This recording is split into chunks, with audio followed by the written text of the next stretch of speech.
Hello and welcome back to LabLab.ai. And if you're watching this stream right now, it means that you are taking part in our next huge hackathon, which called AutoGPT Arena Hacks in close partnership with AutoGPT agent team. And it's basically a huge opportunity for everybody of you that join the stream to build their next big agent and even be the part of a huge repo of AutoGPT, being one of the agents there. Let's get back to the stream. Let's see what we are going to do our whole hackathon and have exciting sessions from our partners and from tech providers. So you can already from today have some learnings and session knowing how to build with specific technologies that will be open for this hackathon. I'm Alessia and I'm the event manager at LabLab.ai and I'm the MC for today's stream and also your Twitch advocate. I have Twitch on the second screen, so I will see all your comments.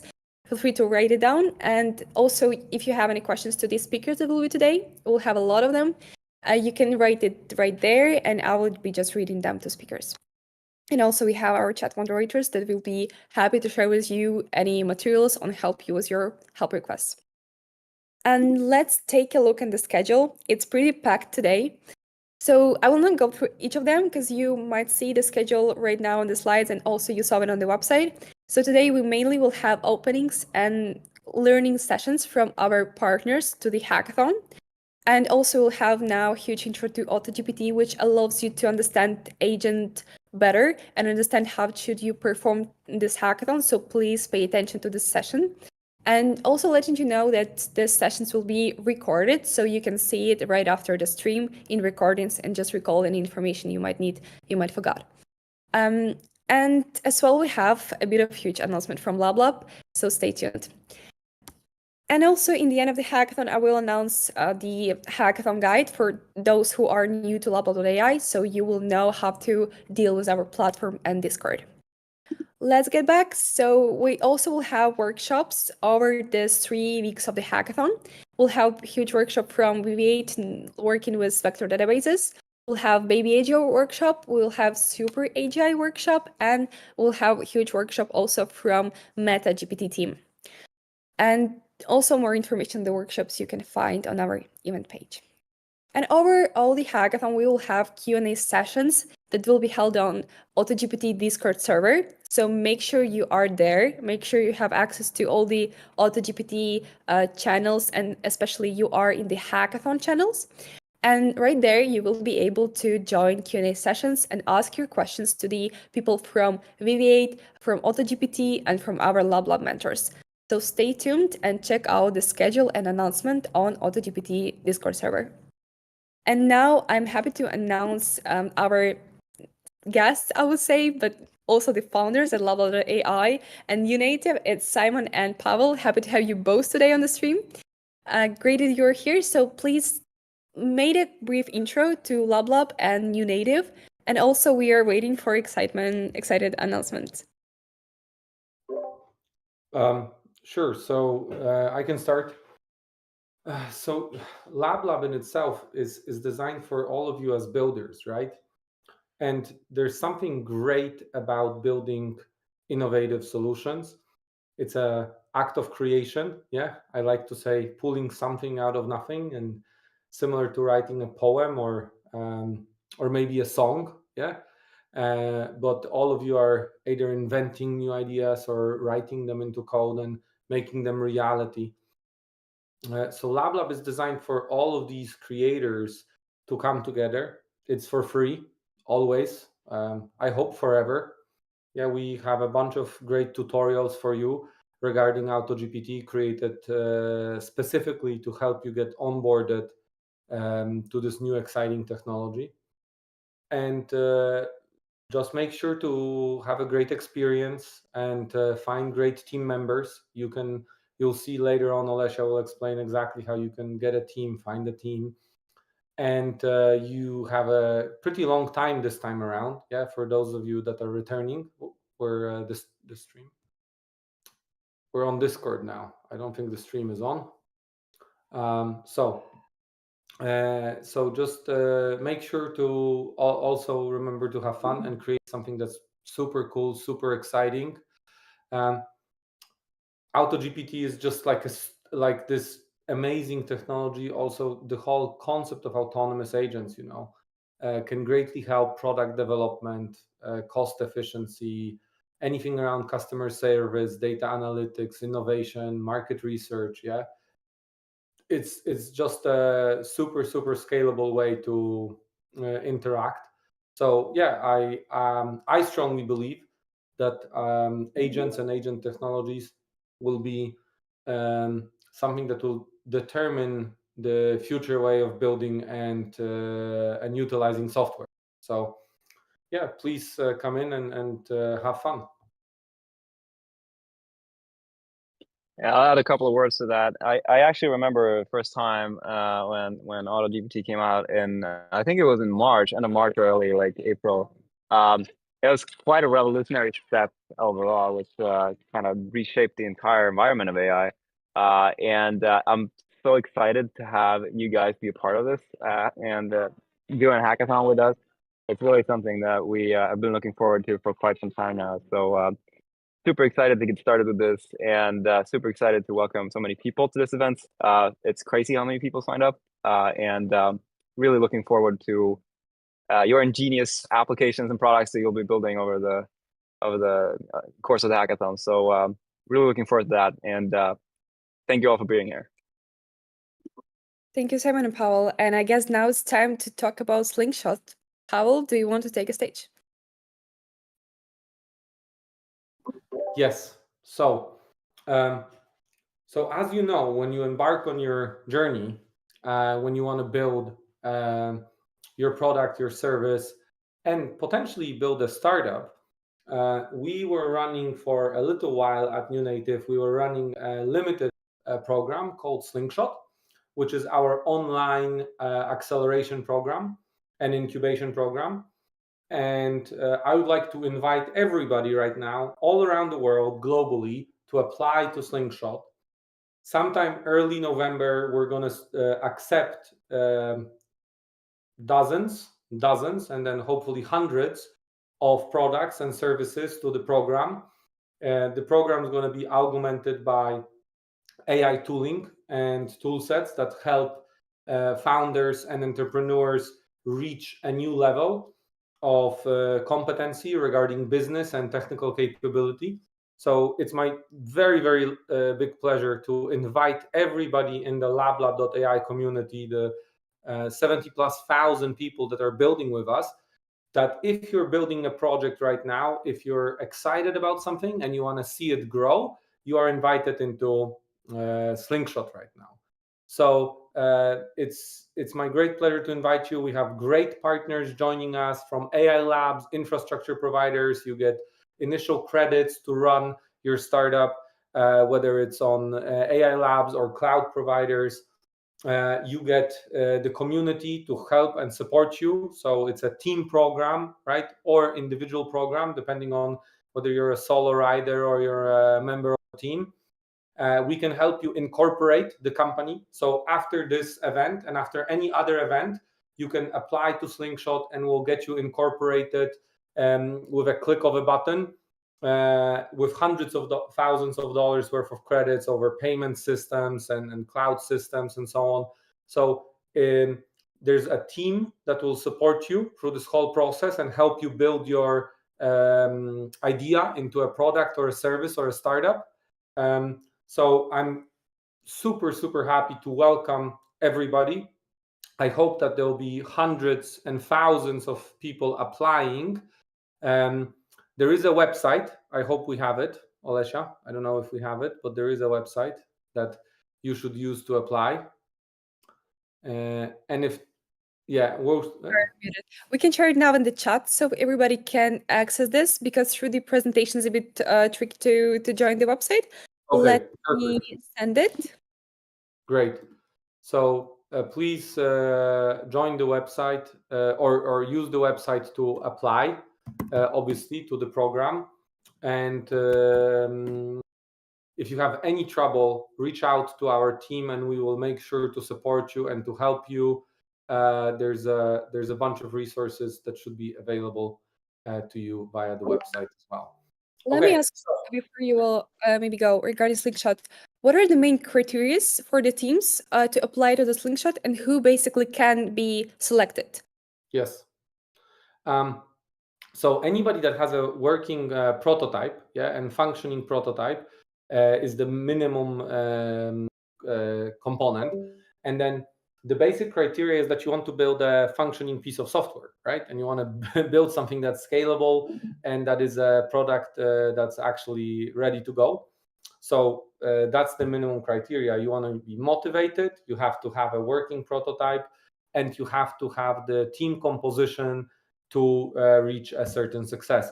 So after Slingshot, actually, we have a number of investment opportunities from partners and from us. So you can either receive direct cash, or you can be put into an accelerator program, whether it's our program that is on the ground called Gaia, or you can go into a Google accelerator program, or NVIDIA or Microsoft. All of these are available, and we partner with them, with the Amazon accelerator program as well. And Slingshot, very important, is a no equity program, right? So we don't take any equity to propel you from prototype to proof of concept. We will want to invest in you with other investors later on, that's for sure. But we're not gonna. It's a non-equity program, and it's completely free for you. That's very important. You don't pay anything. Nobody. We basically pay for the whole thing from our side, just because we want to see you succeed, and we want to go and disrupt this industry quite significantly. So please join, and it will be a great experience. Thank you, Pavel, and thanks a lot for joining Pavel and Simon today. And I'm really encourage everybody to think not only about this hackathon, but what you can do further with your project. And Slingshot is a great way to continue your journey after the hackathon. Moving on, now we have AutoGPT guide. So for everybody that are new to the agent, and even for those who actually worked with AutoGPT, and now there is a bunch of changes. So it might be useful for everybody to watch the session and to make sure that you are now ready to start your hackathon journey. So let's move on to the AutoGPT session. Hello everybody, welcome to the AutoGPT arena. I'm Torren, the inventor of AutoGPT.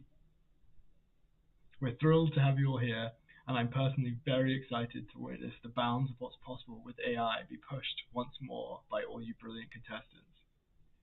Craig is going to briefly walk you through getting set up for this unique competition and to showcase the open source tools the AutoGPT team have been working so hard on. Over to you, Craig. Hey, thank you, Torren. Okay, so now I'm going to show you how to get started. First thing you need to do is navigate to the AutoGPT GitHub page, which is at github.com/significantgravitas-AutoGPT. You want to make sure you're logged in and then hit the fork button. This will enter a page where you can enter your repo name. You can call it whatever you want. I'm just going to leave it as default and click Create Fork.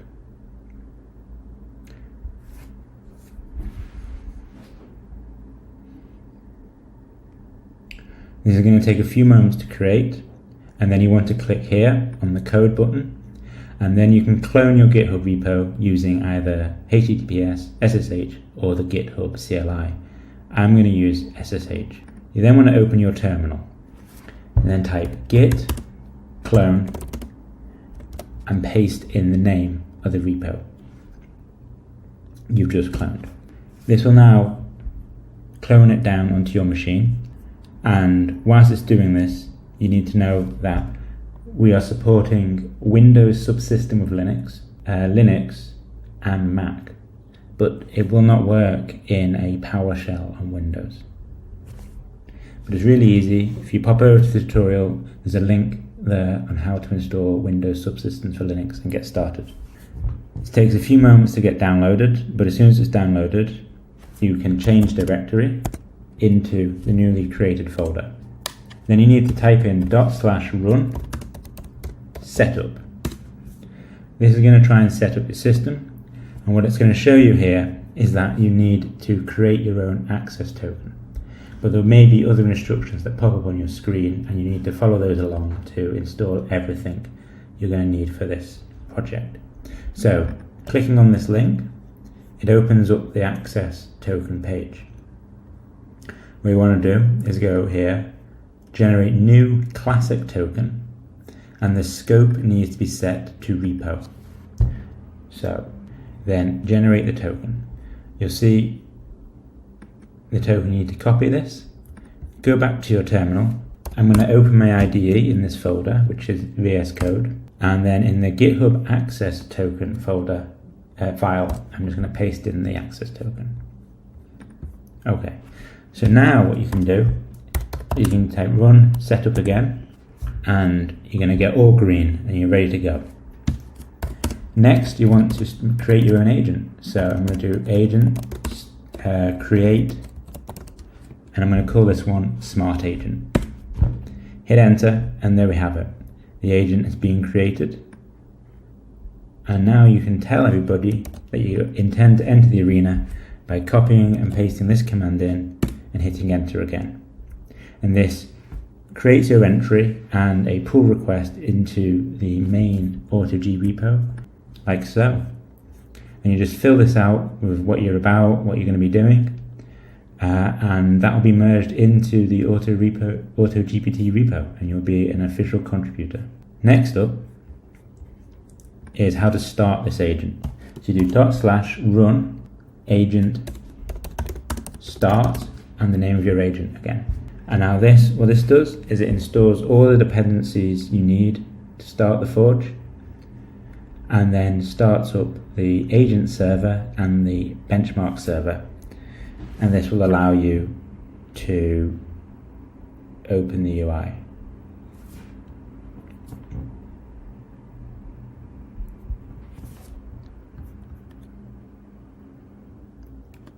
Now you note here, it says you need to add your API key to the .env file. So you need to go, if we look at this file in our IDE, so you see your code is here created under your agent name, and you got a .env file, and you need to replace this ABC with your OpenAI API key. And so now this is the forge up and running. So if you open the link, as I expect. Oh, that's the wrong one. If you open the link, you now have the Forge UI. Okay, so now this is the AutoGPT agent UI. Now, when you first open this, you're going to see an option to log in using Gmail or GitHub. I've already logged in, which is why it's not showing for me. So we have three main components of this UI. The first here is what I'm calling the task interface. Then we have the benchmarking interface, and we have our settings. Down here we have a link to the tutorials, the leaderboard, and then Discord and Twitter. So what we're going to do first is create a new task just to demonstrate how that works. So I'm going to hit new task, which isn't really needed whilst you're coming out for the first time. So I'm going to just type in hello, and then I'm going to click this button, which is to send that command to the agent. And you'll see the hello executes the default logic, which just creates an agent, a response, standard response. So I can type in more commands like what's up, and we get the same response. Now this button here is continuous mode. So if you've asked it to do a big task, like write a book, for example, you don't want to have to keep pressing this button over and over and over to get the task to step through until it ends. And so you can hit this button and proceed, and it will run through all the tasks until it's completed. Now this is the main section here. This is the benchmarking section. So what we see here is the 4 categories of the hackathon. So you have the general one, which has got the biggest prize. So you get the highest score on this skill tree, and you'll be very close to winning. Then we have just the coding section of the skill tree, the data section of the skill tree, and then the scrape and synthesize section of the skill tree. Now, you'll notice all of them start at write file, because if you can't write a file, you can't pass any of these tests. So I'm going to take a small test suite here by clicking on read file, And so what's going to happen is it's going to try and execute the write file test, and then it's going to try and do the read file test. So I hit play or initiate my test suite, and what you can see is that it straight away runs through and passes the write file, because the default logic in the Forge just passes the write file test. And then it tries to do the read file, but it's still doing the wrong thing, and so now it fails. If you go back to the task UI, you can see actually here is the test suite you just ran and the two different tests within it. So let's do something more complicated here. Let's go do the battleship one. I hit run, and you'll see it passes the first one, then it fails the next one, and it doesn't try and execute the rest, because if you failed this far, you're not going to get much further. Now, to submit your scores to the leaderboard, what you need to do is hit this submit to leaderboard score button. You type in the name of your agent, so I'm just going to call it Craig's test. You want to go back to your GitHub page, the fork that you made, and copy and paste that in. Here we go. Now, I'm just going to copy and paste this. Actually, no, I won't actually do it properly. You want to go back to your terminal. You want to type in git rev parse head, and this is going to give you the git hash of where you're up to. You want to make sure you've committed all your changes, because if you've got a good score and then you make a change and it starts performing worse, you're not going to know what changes you've made. So make sure you commit your changes first, and then you hit submit. I'm going to hit cancel because I've already submitted these scores. And then here you can go over to the leaderboard and see how you've done. I'm winning, as I'm the only one here at the moment. Right. So that is all there is to the UI. On this side here, which I haven't mentioned, it shows you how the task is going as it's running. And I'm going to... Now we've covered how to create an agent, enter the arena, and interact with it on the UI.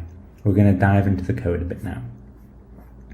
So what I want to show you is where to find your agent code, which is under the AutoGPTs folder, and then the name of your agent. Inside this, you want to navigate to the Forge folder. Now inside the Forge, there is the agent.py, and this is the main file you're going to be working from. There's also the prompts folder, which has the prompts for your agent in it, and the SDK, which includes all the kind of the boilerplate code that goes on in the background. You'll see there's abilities, there's memory, and there's also routes available for you. So these are the agent protocol fully implemented, and you don't ever have to touch this. And the agent itself, which calls the which is called by the routes of the server. Now, you've got the database file, which is going to be an important one because you're probably going to want to subclass this to add in more records to store. And then we have some simple wrappings for the LLM calls. So, how to get started with all this? If we go back to the UI, you'll see there's a button down here, which is the tutorials. You click on this, it's going to navigate you through to the tutorial screen. And here is a list of tutorials that are going to walk you through the whole process of setting up the project, which we've just covered, understanding what the components of an agent are, the layout of the Forge, how to interact with the agent, and then how to craft some intelligent logic using an LLM. Thank you, Craig. I'm looking forward to seeing your gladiators enter the AutoGPT arena and to eventually crowning a victor. If you have any questions, we're having a live Q&A at 1 p.m. Pacific time, and we'll be happy to answer them. We're also always around in our Discord server. Thank you all for coming, and good luck. Thanks for a really useful session, and I hope it was useful for everybody of you.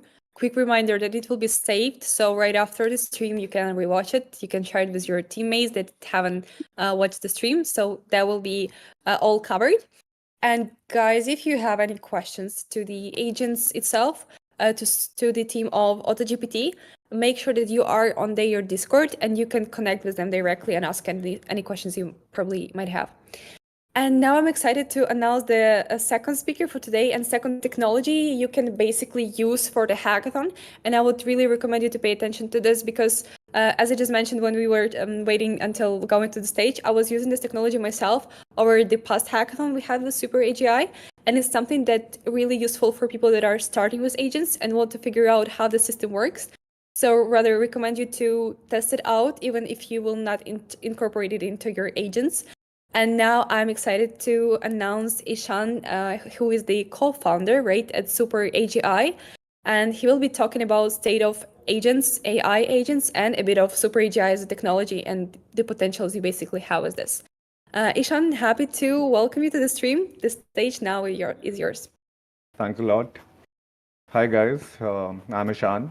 I'm one of the creators of Super AGI. So just before I talk about Super AGI, I just wanted to talk a bit about why do we really need agents. I think LLMs are one of the most profound technology which has come up in the last 100 years. But the reality is that LLMs are great at thinking, but they're very bad when it comes to acting or doing certain actions. They are, in a way, brain in a jar. That's when you need the agents, and agents are the body and the hands, which essentially can work in conjunction with the LLMs and help them do useful work. So right now, if you look at the state of agentic applications, there has been a lot of buzz around RAGs or retrieval augmented generation, and that clearly is one of the clear use case which has come and which has been deployed in the enterprise and the production.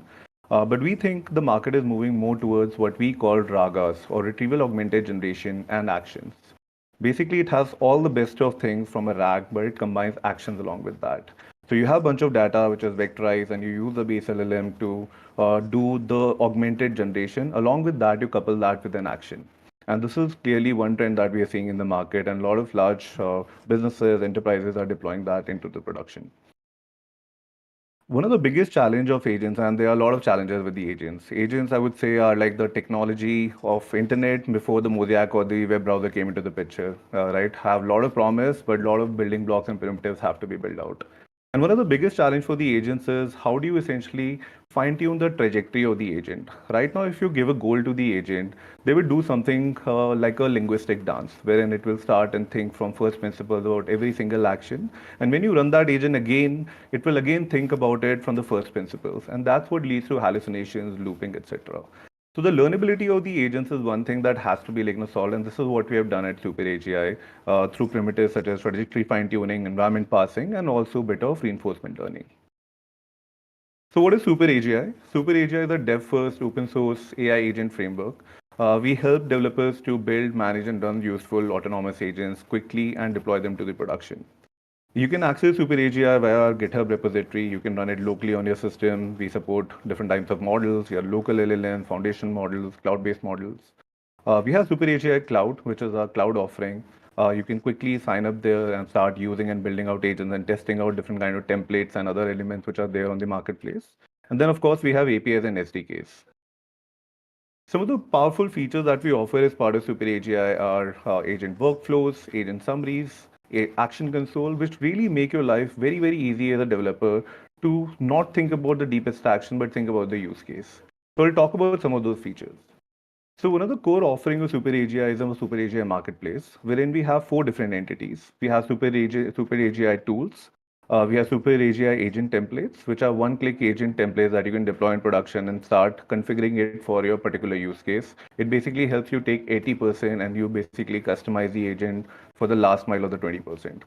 Then we are embedding the agent knowledge. Let's say if you want to build an agent for SEO, can you have all the knowledge of the agent available as an embedding in the marketplace for SEO, Neil Patel, how Neil Patel does SEO, and you can just plug that into an agent. It will execute that particular task in context to that embedding. Then we have models, which we offer on the marketplace, and I'll talk a bit more about that. So our agent tools, like we are adding more and more tools onto the platform. The experience of building a tool is very, very simple. You don't need any zip file. You don't need any manual declaration in the registry. You just have a GitHub repo of a tool. You can just simply pull that into Super AGI instance, both at the cloud and the local version. And we have more and more tools which are getting added almost with every single release. The other key problem right now with the agents is that how do you really define when an agent has completed a particular goal? And that's when you need the agent telemetry or what we call agent performance monitoring. And we offer very robust analytics around how do you look at, let's say, the tool utilization of an agent? How do you analyze the trajectory of the agent? How do you figure out when an agent has particularly hit a goal? And what is the reliability and the consistency which has been built over a period of subsequent runs? And of course, the model utilization and the token consumption. Agent model. So we support multiple models. We are model agnostic. So not only we support OpenAI and some of the other foundational models, but we have recently integrated with Hugging Face, Replicate, and we are supporting local models as well. You can simply orchestrate across different models, not only at the agent level, but at the agent step level as well. What that means is that you can not only now define an agent or provision an agent, which can define the React architecture using one model. But at the step level, if you want to, let's say, code for a particular step, you can use a wizard LLM. Or if you want to write content, you can use a different open source model. So that gives you n number of permutations and combinations to configure the agent for your particular use case. We have APIs and SDKs across all the major languages. Right now, we are live with Python and Node. We are also launching out for Rails, NPM, as well as Java. Now, this is one of the key features of Super AGI, and one of the biggest challenge working with the agents is that how do you ensure agents are able to cross 5 steps or 10 steps? And generally, if you see, most of the agents get stuck after certain steps. That's where autonomous agentic workflows come into the picture. And this is a new way of what we call building out not only agents, but also software. This kind of takes the entire primitive from imperative way to build out software to a declarative way. Imperative way is that you define in software that, hey, click this, drag that. In a declarative way, which is empowered by autonomous agentic workflows, you can broadly define what is the goal, and the workflow itself will be figured out by the agent.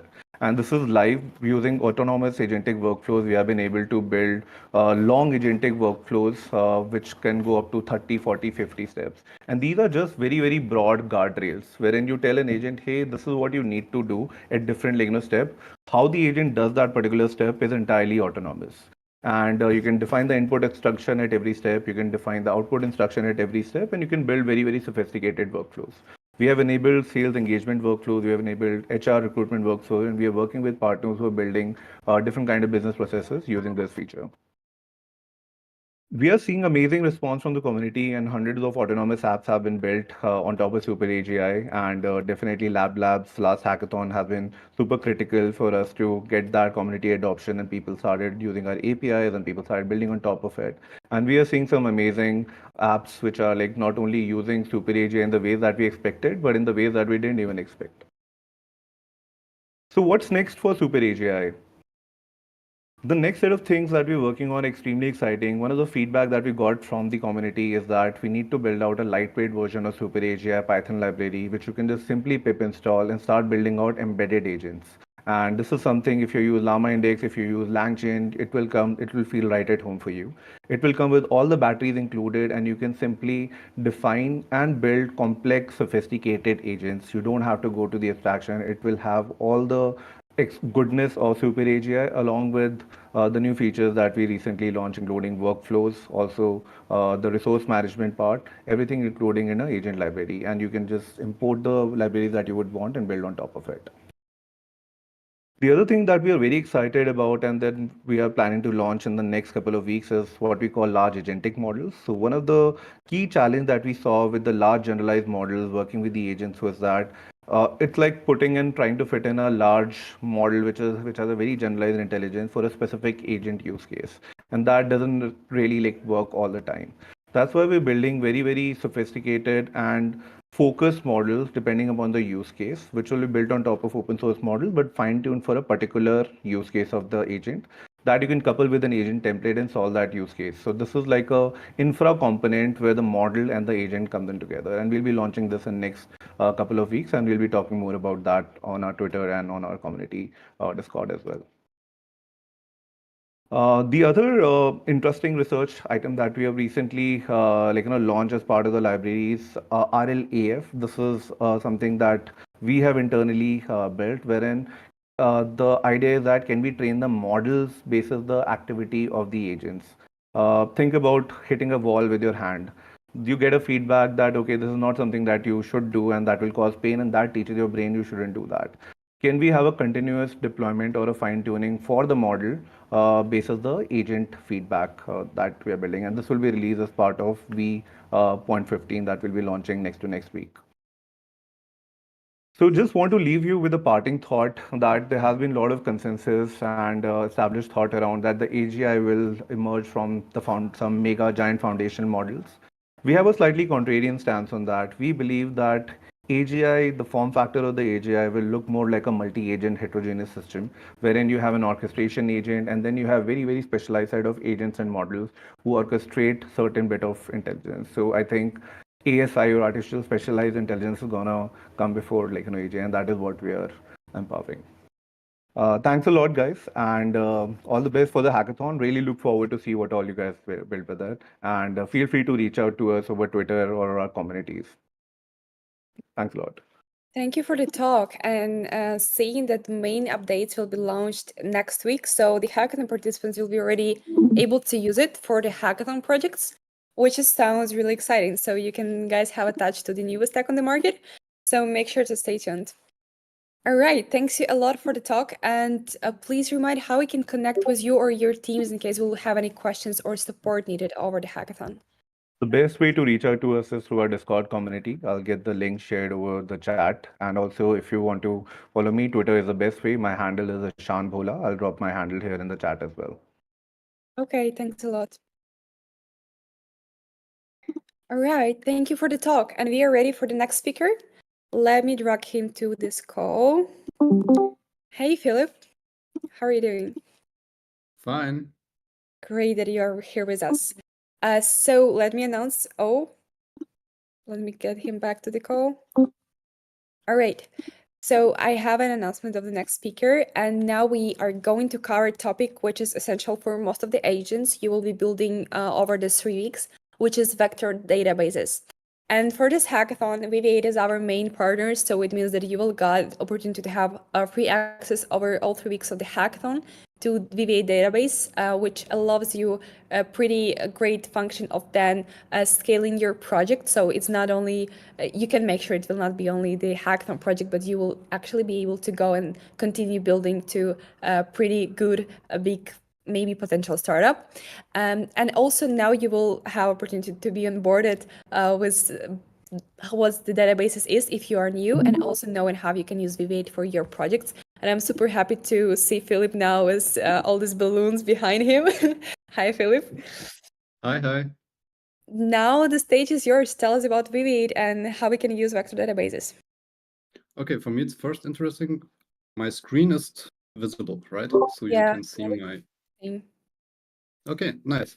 So I'm recycling parts of a talk to give you a super fast onboarding around VV8. So first of all, we are a vector database, which is aiming to be production ready, and you can build with VV8 around LLMs, and we are taking the friction away from you. Seeing at the last weeks and months, so I was in San Francisco to set everything up so that VV8 is also part of the bubble in San Fran, because this is important. And one thing we have seen, so I want to first talk about my team because I'm pretty proud about them. At VV8, we are believing in the people. So we are investing a lot to have good people and to have super nice people in the company working, making sure that we manage to bring attention to VV8 and how to use VV8.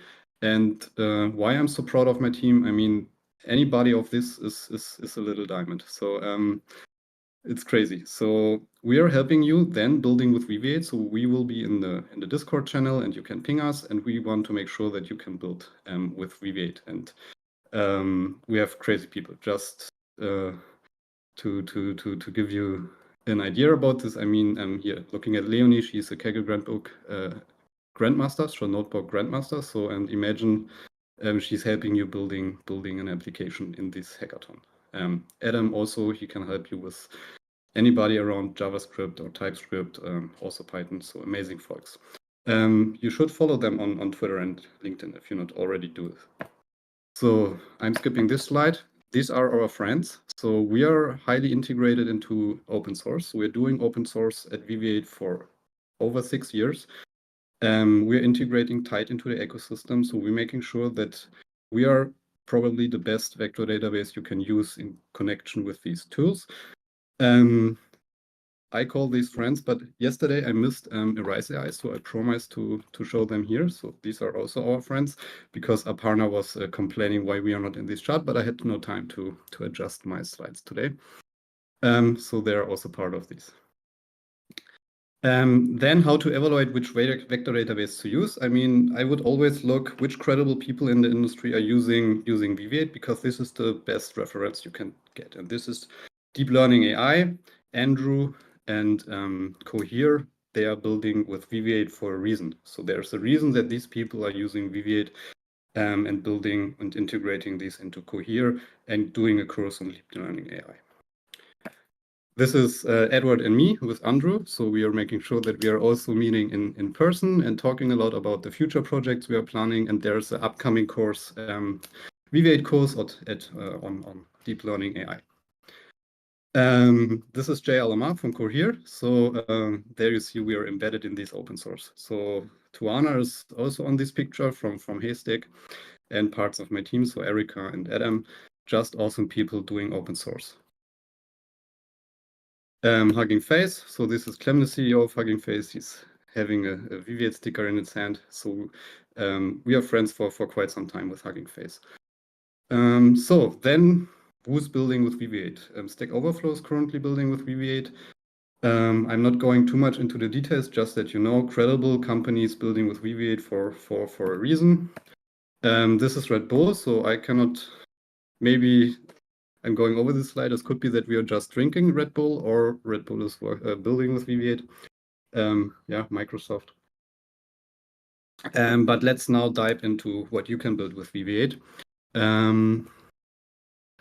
Wait a second. Firstly, why is VV8 a good choice to build? Because when you're building an application, I mean, for the hackathon, it's most about a demo or a showcase project. But in the end, you want to, if your application is going to be big or large, you need to think about production. And some of the vector databases are super easy to use. But in the end, if you want to scale this, you need a vector database who's doing this for quite some time. So who's the best option to bring this into production? And with VV8, it's super easy because we are taking care of all the friction in the back. And this is about horizontal scaling, that you can easily run this at a scale. And this is multi-tenancy. It's an enterprise feature where you can where you get data isolation. I'm just skipping this slide because for the hackathon, it's maybe not so interesting. Let's see. Product quantization is also a nice feature, but also if you have a lot of data, this is saving you memory. So awesome AI applications you can build with VV8. First of all, this is one of our little demos, which is Health Search. So this is doing hybrid search. We can also jump in the live application. So I'm showing you how we do it here. So, and the good thing is we're doing hybrid search in the background already out of the box. So you can do lexical search, you can do vector search, and you have no friction because we are doing everything around this in the backend, and we're doing search, vector search for quite some time. So this is out of the box, already there. You have semantic search, you have vector search, you have hybrid search. I can give you a full talk around why this is good. But let's move on. We are also on Replit, and we managed to trend there 2 times. This is a project which Adam has built from my team, and I'm super proud. So because this is super nice. We're also sharing these resources after this kickoff to making sure to give you the best onboarding experience for VV8 so that you can fast build with VV8. So there are some beginner examples how to use VV8. It's super easy. You can, so creating applications with VV8, this is a beginner tutorial. You can just copy paste the code and make your contribution to the hackathon running. Super easy to do. Then we have Verber. This is a tool we built. This is our retrieval augmentation generation pipeline. This means, let's just jump into Verber. This gives you the best. This tool, we use this also for hackathons because it's helping you building with VV8. Let's jump here. Text. So you can ask Verber anything around if you want to know how to build this thing in general or with VV8. Just type in your questions. And retrieval augmentation means that we are putting in our internal knowledge base into this tool, and then it's doing a retrieval, searching over our internal knowledge base, using, if it's find the right match, putting this into the large language model and generate these outputs here, and also the code snippets. So you can just type in your question and then copy paste the code snippets. And this tool should be your friend building with VV8 at this hackathon. So we are also using this internally to build with VV8. We are also sharing this later on the Discord channel.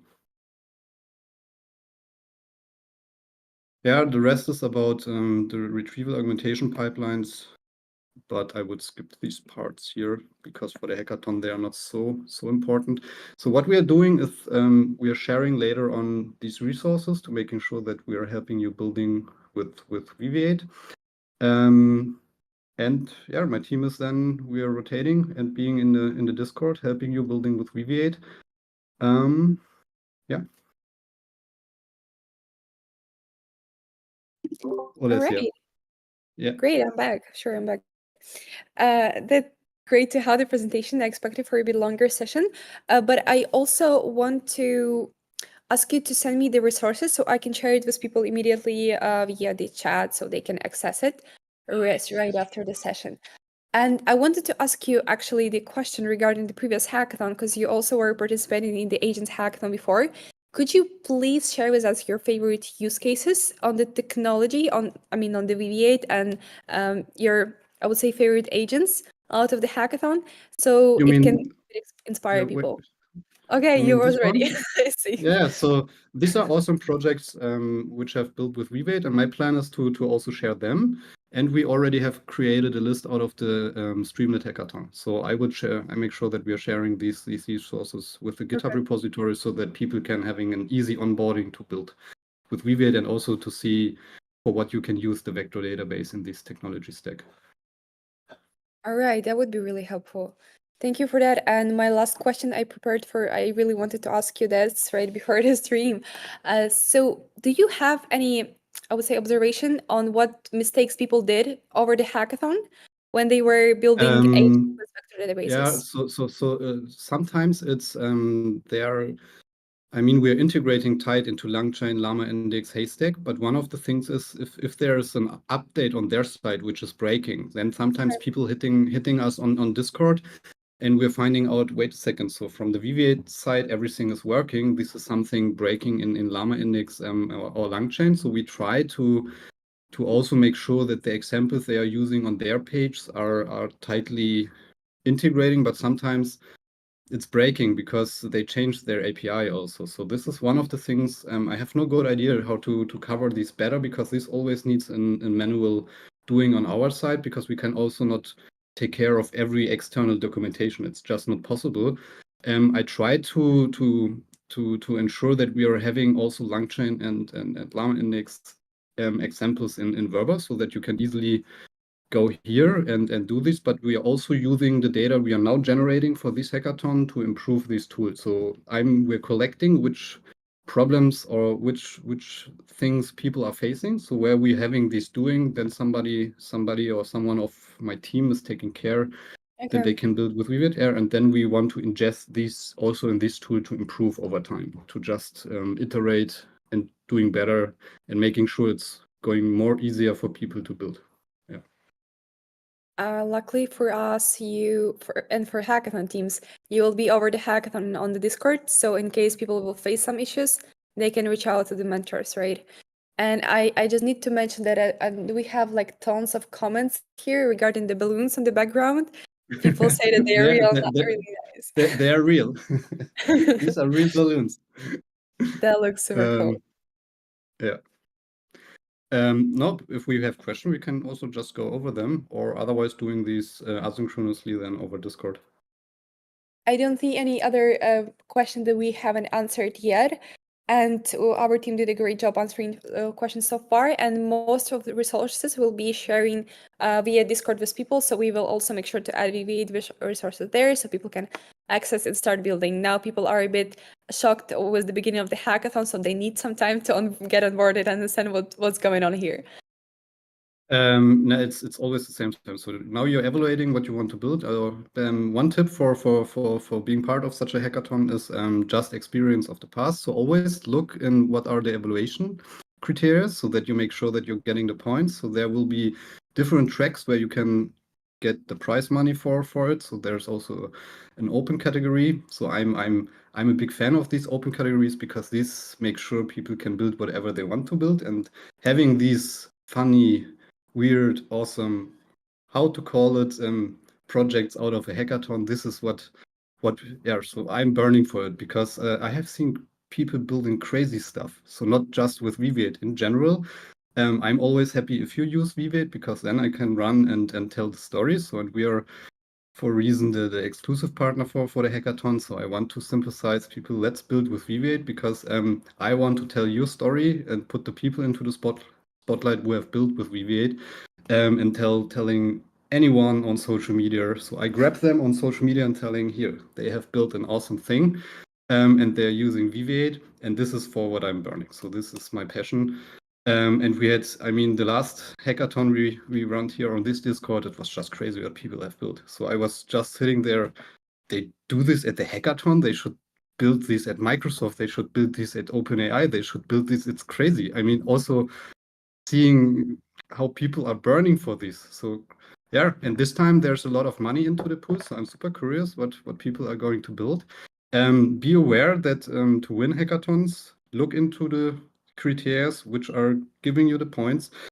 But one thing I learned in the past, it's also important, you can do a sophisticated technique, but also focus on the presentation, because I have seen projects with doing regular stuff, maybe from a technical perspective, but the presentation, this was on point. So they were there. So this also gives you credits and point. And this is in criteria I've seen people winning hackathons. Yeah. Thanks for sharing that. And just a reminder, the next story can be basically yours. So make sure to put some effort in your agents. At that time, you have actually 3 weeks, because on the previous hackathon, people were building this crazy agents over 3 days of the hackathon. So you still have a lot of time to test it and to ensure that your performance is perfect. But exactly. So because one of the criteria is also performance. But one thing I also want to say, don't be scared that you need these full 3 weeks, because most of the time you can do this very, very, very compact on a weekend, and also making your team winning. A lot of is doing the right planning, looking what you should aim for. So if the criteria is performance, if this is benchmark, optimizing what you're doing for these, then having an eye on the presentation or how to present people, making them curious. Because if I don't know if we already hit the 5,000 people attending, but if so many people attending the hackathon, you need to shine out. So otherwise, for the judge, they're going over a lot of projects, and you always have these, in the beginning you need to filter, because there's also sometimes, yeah, you know what I mean. So make sure that you're outstanding, but don't there. So most of the time it's not necessary to work the whole 3 weeks. You can do a lot with a great team on a compact level to win such a hackathon. And also, great advice would be to make sure that you align your schedule with the team, since 3 weeks it's a lot, and it's easy to lose people over the 3 weeks of the hackathon. Definitely. Thank you for the chat. I'm happy to move on, but I'm really grateful that you joined us today with these nice balloons in the background, and I'm happy to see you on the Discord channel in basically like in a few hours right after the hackathon. See you there then. See you. Bye. Alrighty, guys, and now it's the time to move to the challenge part, and let's talk about what you should basically build over this hackathon. And I will a bit cover now the part how we will evaluate these buildings, and also later on during the hackathon, during the kickoff stream, I will tell you more in depth on the benchmarking and the scoring for this hackathon. Because if you wasn't the Lab hackathons before, it will be completely different this time. So just be ready. Let's move on to the challenge. So basically, the challenge for this hackathon is divided by 4 categories, but in general, you should build your agent using using AutoGPT repo as a core. So that's the main criteria for this hackathon. If you're not using AutoGPT, we cannot count your agent as a part of this hackathon. And also make sure that your agent is open source and you use MIT license for this. That's also pretty important criteria. And if you didn't fulfill this, we can contact you and ask for improving your agent to make sure that we can basically count your insane idea as a part of this hackathon. A more detailed, I would say, challenge and more detailed description of what you should build is on the event page. So before going into any building and start working on your idea, please make sure first to go to the event page, check it there, and after that you will just have more clear vision on what you have to do over these hackathons. And here is all right, I see the messages that I already know that your idea is insane. I'm sure that most of the ideas are really insane, and the most difficult part is usually the building part and the execution itself. So that's here comes the reading of the page, checking the tutorials, and also making sure that you have really great team that will be able to contribute over a specific time period you will pick for your team and to basically make this idea real. Thank you for the comments in the chat, by the way. So when it comes to the categories, we have 4 this time, which is scrape and synthesize, which is more about generating and summarizing the data you have. Then we have data mastery, which is basically build your data scientist or data scientist assistants for this hackathon. Then we have coding excellence, which is the agent that will help your coding, an agent that will maybe solve some specific task related to coding. And here you will have even 2 places you can win over this hackathon. And then we have open-ended agent protocol, which is favorite basically category of everyone, but there we have only 1 prize. So just for you to know, the competition will be pretty high there. So make sure to count what you actually will be able to build over this hackathon. Open-ended agent protocol means that you can basically build whatever you want, as long as you mention the main criteria of the hackathon. And also we have generalistic criteria, which is basically taking all the criteria that I just listed, and that will be one single agent that will overperform or all others agents through the benchmark. And when it comes to the hackathon technology you have to use to make sure that you will basically succeed at this hackathon. So it's AutoGPT, as I just mentioned, as a main repo. We have V8 as a database, and if you require that database for your project, make sure that you're using V8 because it's not only allowing you scalability in the future, but it's also will give you free and open access over this hackathon, which just be a bit of booster for your hackathon project for now. And being a hackathon participants, we know how it's important to have this free access to as much technologies as possible that you are using for your product, because you have pretty short time and you have a lot of testing. So we need to make sure that you will have access to everything you need. And that is MetaGPT, and we'll have session about MetaGPT a bit later.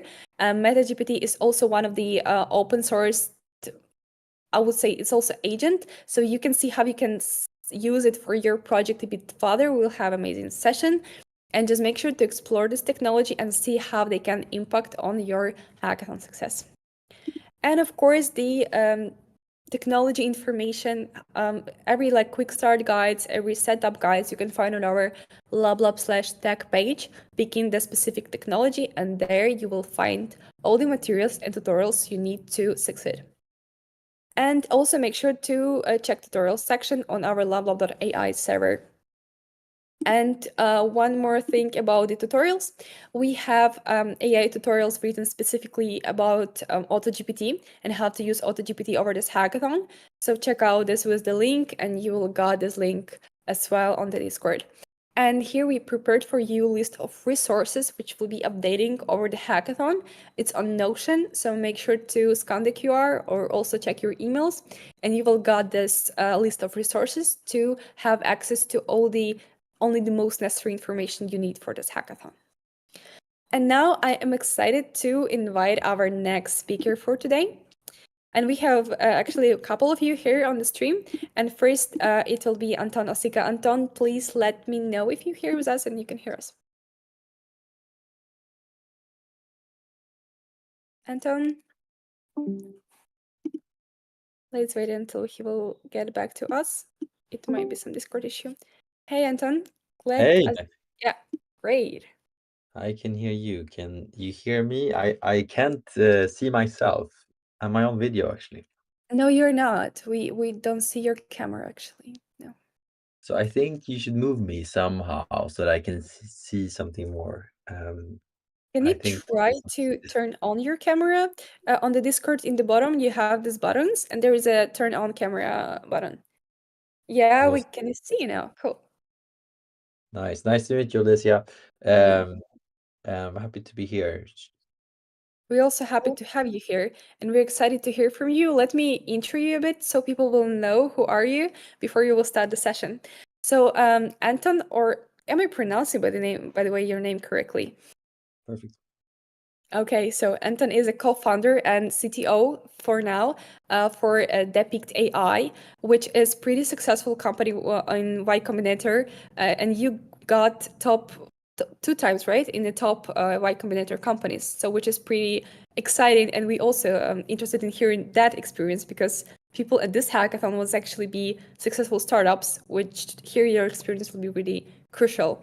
And also he built a GPT engineer, which is crucial for this hackathon. So that's the world's most popular code generating agent. And you heard that we have a code agent as one of the categories. So this experience will be important for you, and which will be you will be basically able to build an agent like this over this hackathon. So Anton, excited to have you with us first of all, and second of all, we are happy to hear about your experience and just to see what you prepared for us.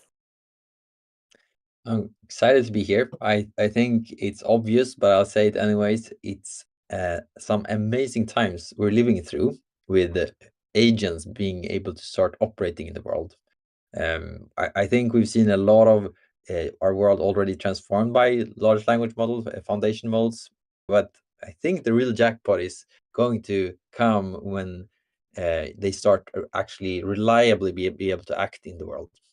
And I think that the best place to act in the world is the digital world where you generate code and the agents can get feedback by executing that code. So I encourage people to build agents in the code generation space. And you will be able to use the GPT engineer code base for inspiration or build upon that in the hackathon. I think Alessia already covered that. I'm going to take some time. I think I have 10 minutes, Alicia. Is that correct? You do have 10 minutes. If you don't mind, I have a question before we'll kick off with agents to you. How was your journey with agents started? It's pretty new technology and you already succeed in the field. So I'm really interested how it all started. Yeah, I'll answer that.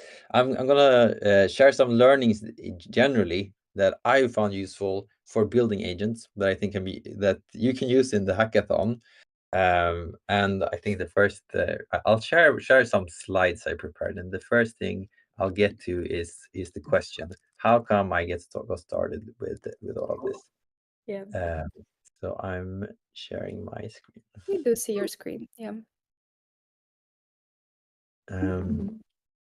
What happened to me is that I'm the CTO at Depict. We're 15 engineers working at Depict, and what everyone does, since we have so powerful large language models, is to prompt ChatGPT, GPT-4, and paste code back into the code base. And for me, a big question was, how much of this flow can we automate? So that's why I started experimenting in my own workflows to give ChatGPT or GPT-4 API with some clever chaining access to my disk and all the files on my disk. And then I introduced this to the world in a tweet, and it became very popular. One big question here is what made GPT engineer so successful? It became the most popular coding, the framework for generating code with large language models. And I think the answer to that is some solid engineering principles that I'll be sharing. And I think these principles are applicable also to the people that don't write coding agents specifically. So that's how I got started with the GPT engineer, and I think now the community is building a lot on it, and that's very inspiring to see. You can follow how much improvements are happening week by week.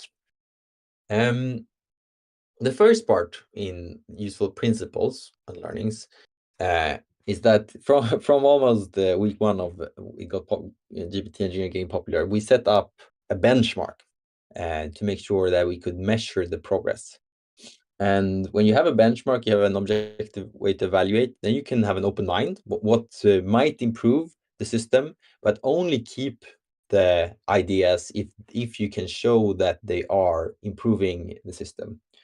There's been a lot of good ideas, well-meaning prompts that ended up after we used our benchmark to measure, not improving, but rather slowing down the system. We deleted what seemed like good ideas, and that's something I generally encourage you. If you do some edits to your prompts, it might improve the system on some instances, or just due to randomness, seem like it improves the system.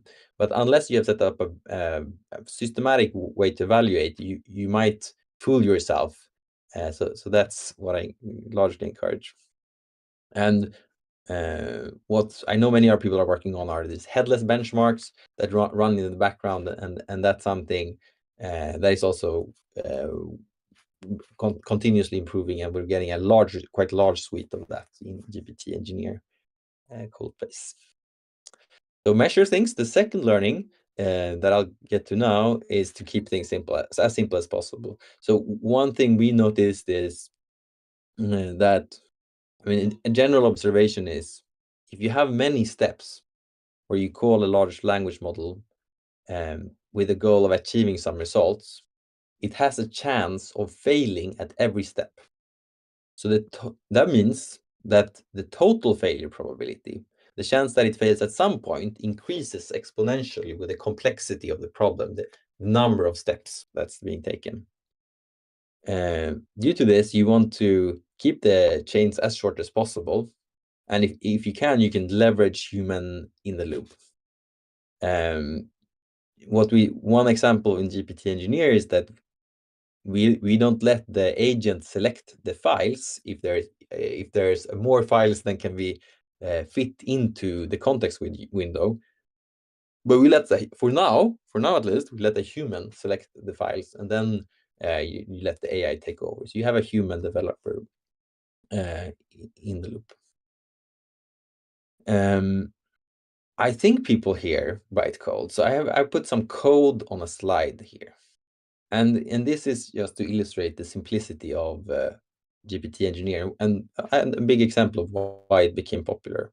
Instead, so this is main.py file in GPT engineer, and what's happening here is that instead of letting the agent decide its steps, there are a few different workflows that a human can decide, which are a list of hard-coded steps. Each step just needs access to a large language model. It's a Python function. It needs access to a large language model and the underlying file system, which is called databases here. And then all of these steps are being looped over. And since each step can read and write to the file system, they can build upon each other. And the second thing that you can see happening here is that one specific part of the file system are log files, and those are being stored after each step. So each step basically outputs one conversation with a large language model, a list of messages that are serialized to the file system. It's very simple, but it's also very general. And in this way, you can be very specific about what you want an agent to do. And this is a very simple pattern that I encourage. I don't know if I can take questions, Alicia, or something like that, but if you see anyone that ask about this, please shout out. Okay, we can go with that. I do have, I don't know how complex I should go here, how technical I should go, but just as one example of one of the steps. So here we're looping over steps. One example of a step that's super simple, just says use the input from the prompt file the human wrote and use the pre-prompt that is built into GPT Engineer. Ask the large language model, and then take the most recent output and write all of the output, all of the files that the large language model specified to disk.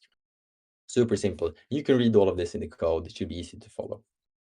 I think the last learning that you can apply after keeping it simple is to, in a very related fashion, do one thing and do that well. In automating all of software engineering, massive endeavor. What GPT Engineer in principle does is just three things. You let the human give a high level or quite a detailed prompt. It writes or edits files on the disks, and then it attempts to actually run the software. And these are the main steps that you can do a lot of things from. One thing that you can do from all of this is if the software doesn't run, you can apply self-healing. But what I'm drawing attention to here is that you can try to do things as simple as possible. Start by hard coding. These are the three different steps that should happen, and make that work well before you expand into more general capabilities. For example, we have not set up any external integrations apart from the integrations to the file system. And we're just making all of this work as nicely as possible. Cool. Tracking the questions, I have some to ask you. That's perfect. First of all, I would just need to share with you that somebody wrote in the chat that I just used GPT Engineer to build the base on my latest full stack GS project, just for you to know. And then we have a question. Does it use accuracy improving techniques such as TOT or self-reflection? Now I'm tempted to open the code base, but I'll try to keep it simple here. There are different chains that you can select when you run GPT Engineer, which have different variations of advanced prompting techniques. We have some versions, I would say, of self-reflection. As I mentioned before, we have deleted some of the longer chains because we didn't see the return on the investment of longer chains that we were hoping for. But it's very easy to add your own chains and add your own pre-prompts and play with new chains, add new steps and add new pre-prompts, and see if that improves the system. The default now is to keep it as simple as possible so that the time it takes to run the chain is as short as possible. So that's a very important thing here, and also, of course, that the total AI cost is low. Having one last minute, let me ask you, what's the ideas of future improvements you have for the, maybe not ideas, rather plans for future improvements of GPT Engineer you have? So there are two main goals. We want GPT Engineer to be as simple as possible for people to play with the functionality and capabilities of AI for code generation and code improvements, automatic code improvements. And the way we approach this is to just iterate on the functionality to make it as useful to ourselves as developers. And I mentioned one thing, which is we automatically run the code and self-heal, which is that if there's any errors, the agent itself tries to fix those errors. And this is something that is currently work in progress. And very exciting. If someone wants to join in the conversation about in our Discord, feel free to drop in. Thanks so much, and we are really looking forward to see you on AutoGPT Discord. over the hackathon so we can chat with you along the stream and ask for your experience, because I see that we have a lot of comments regarding people being excited about the background and how you came to building the agent, and I'm sure it might be inspiring for people to work with you. Looking forward to connecting with everyone in the agent community. I think this is one of the best communities in the world right now. So see you all out there. I heard from you that you will be participant for this hackathon, right? There's a team from the GPT engineer community, and I will, but I will probably not be that involved writing any code myself. In any way, looking forward to see you there on Discord. Thank you for your time and thank you for the session. Thank you, Alicia. See you all. See you then. Bye. And we're excited to announce the next session for today. We have pretty much of them, and I hope that you're getting a lot of insights out of the topic. And we have Sean Wang with us today, with AI Engineer Insights. Sean, please confirm you are here with us and you can hear us. Hello. Hi. I think I can turn on my camera. Yeah, great. We can see you. So I know that you're a great writer and you're writing a lot about AI and about the future developments, helping people to understand and find themselves around the field. And also you are working in a small AI company, also with probably developing the newest AI technology. We're also excited to hear about that experience. Please tell us what have you prepared for us for today? Yeah, how long do I have? You have 10 minutes for sure. 10 minutes? Okay, yeah, because I was basically watching Anton's discussion, and it was mostly just like a very conversational discussion. I do have a longer form talk that I've been going around sharing, but I can basically give a brief overview and then open up for questions and discussions. I feel like Alessia, like you ask very good questions, so I might as well just have some conversation. For those people who are interested, okay, I think I just shared my screen. Can you see it? Not really. Let me just double check your permissions and help you with that.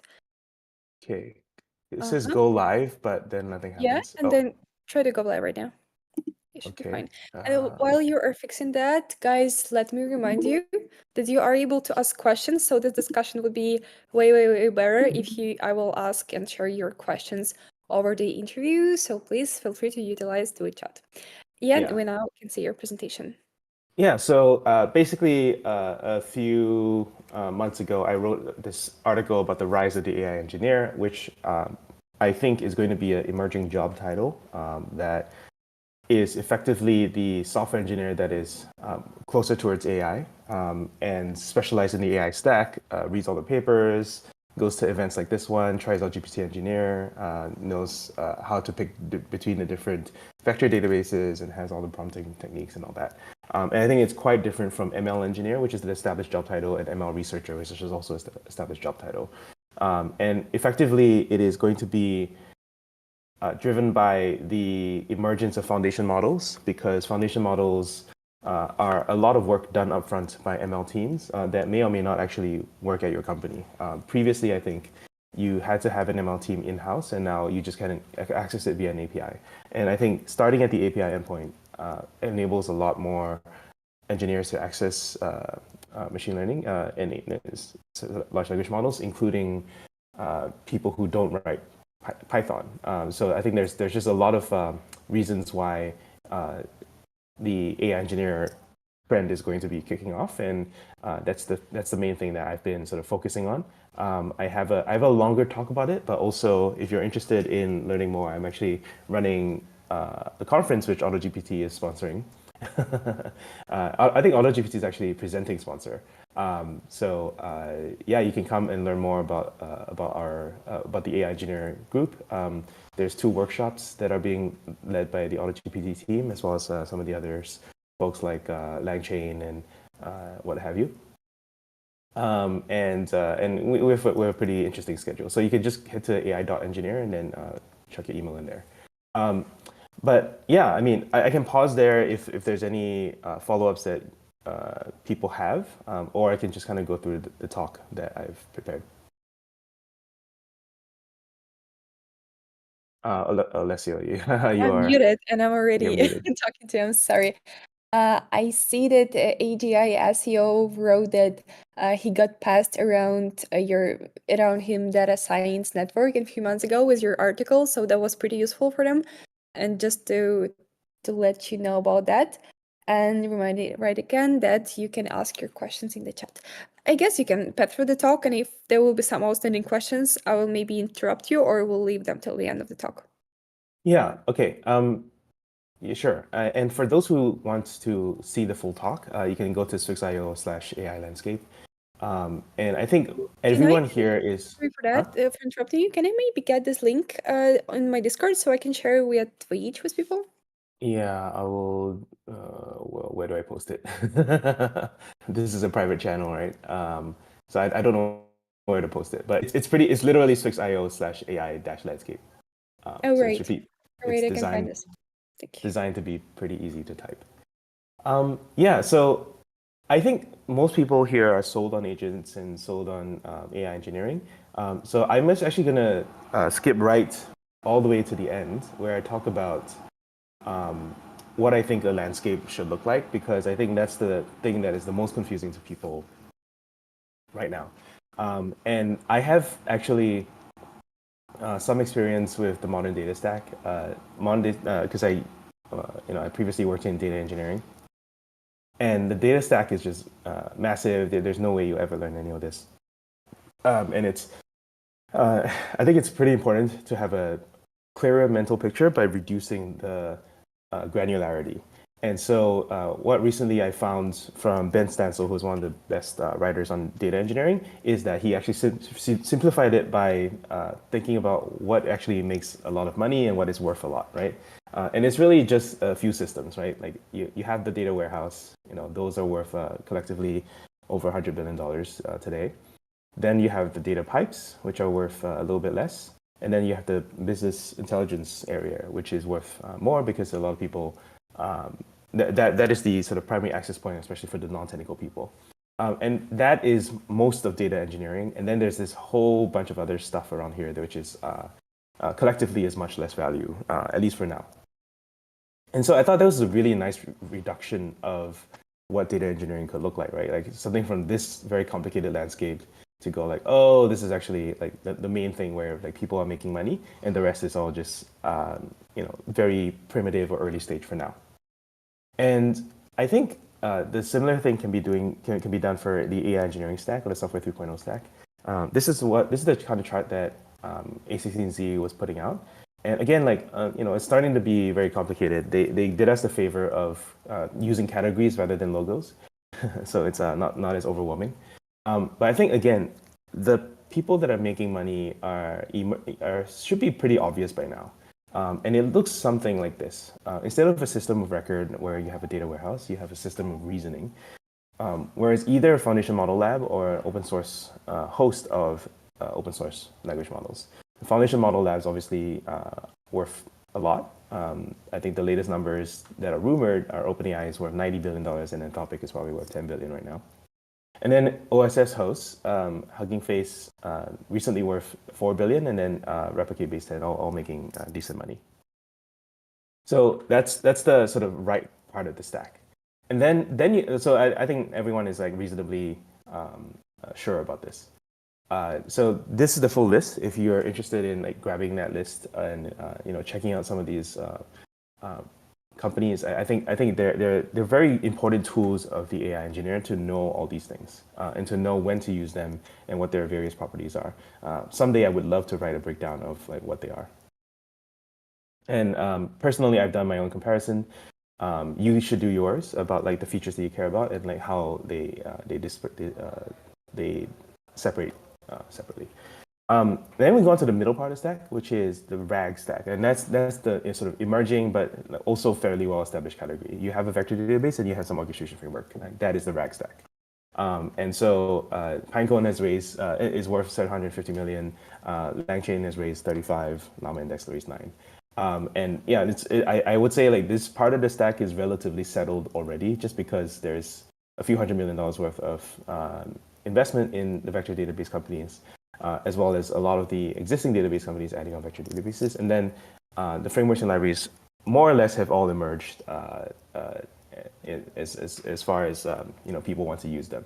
Obviously, there should be more for other languages, but for Python and JavaScript, I think the landscape is relatively settled.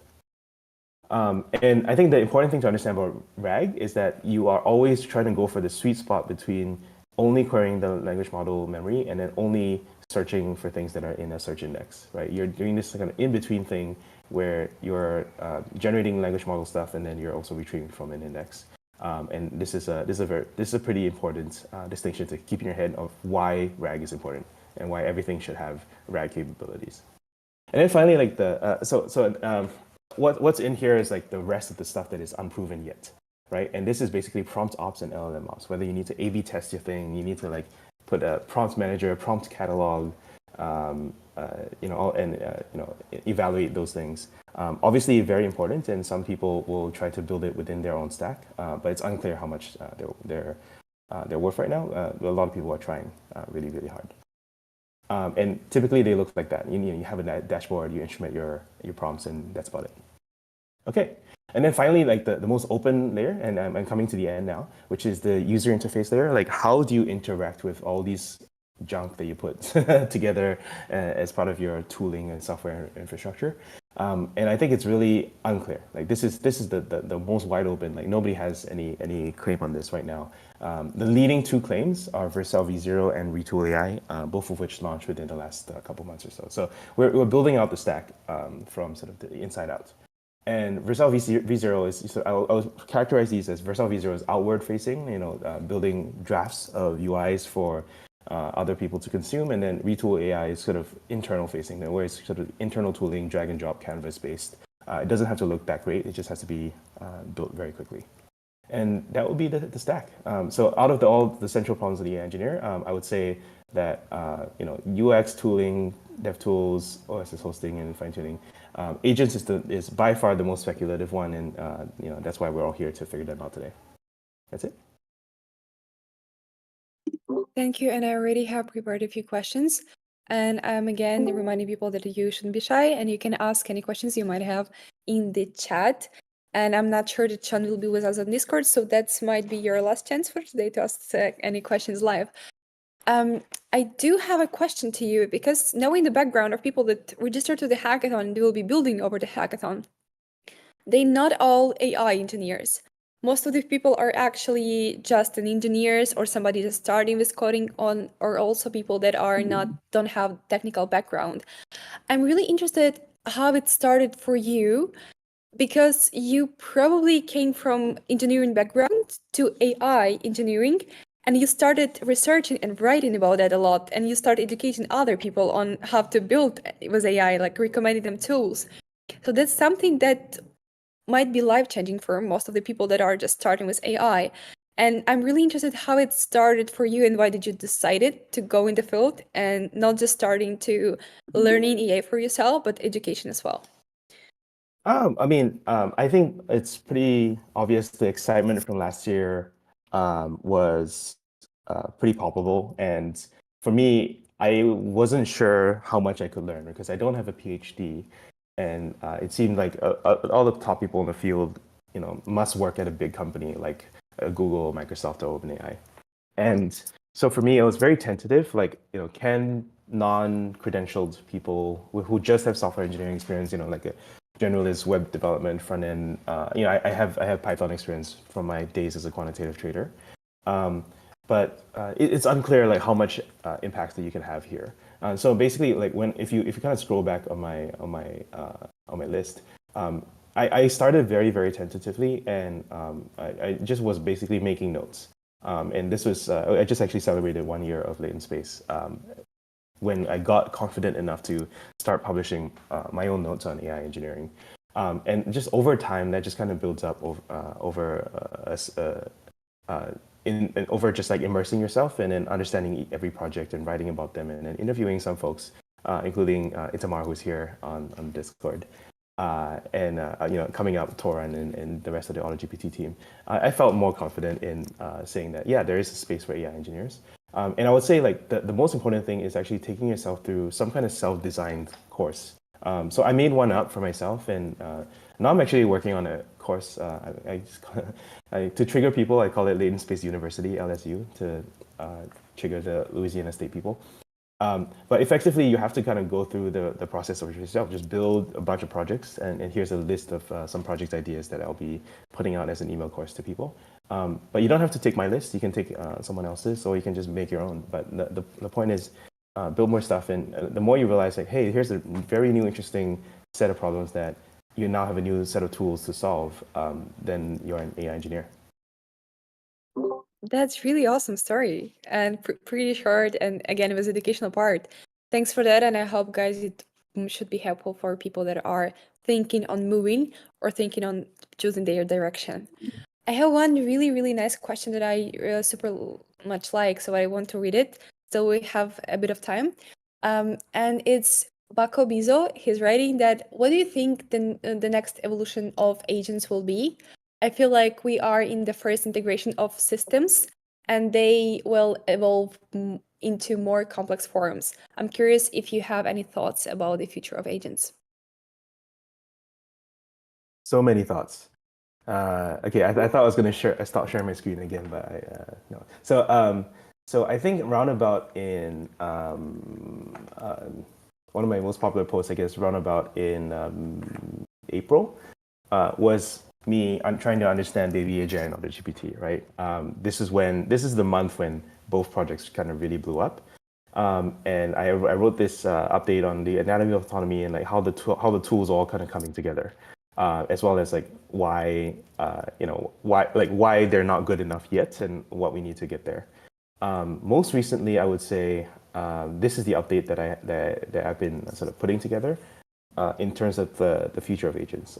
Like I think we fully understand now the individual pieces that an agent needs.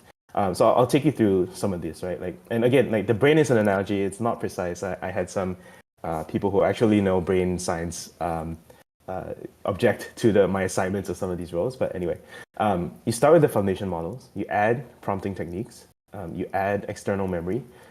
And external memory is basically for things that you know, and then browser and search is basically things that you don't yet know, right? But you can go and search and find the right answer. Browsing tools and searching tools. One specific example of general tool use and tool generation. In tool generation, this is where sort of code interpreter and all the sort of just-in-time or ahead-of-time code generation skills libraries are concerned, right? Like what is a plugin system but a skills library?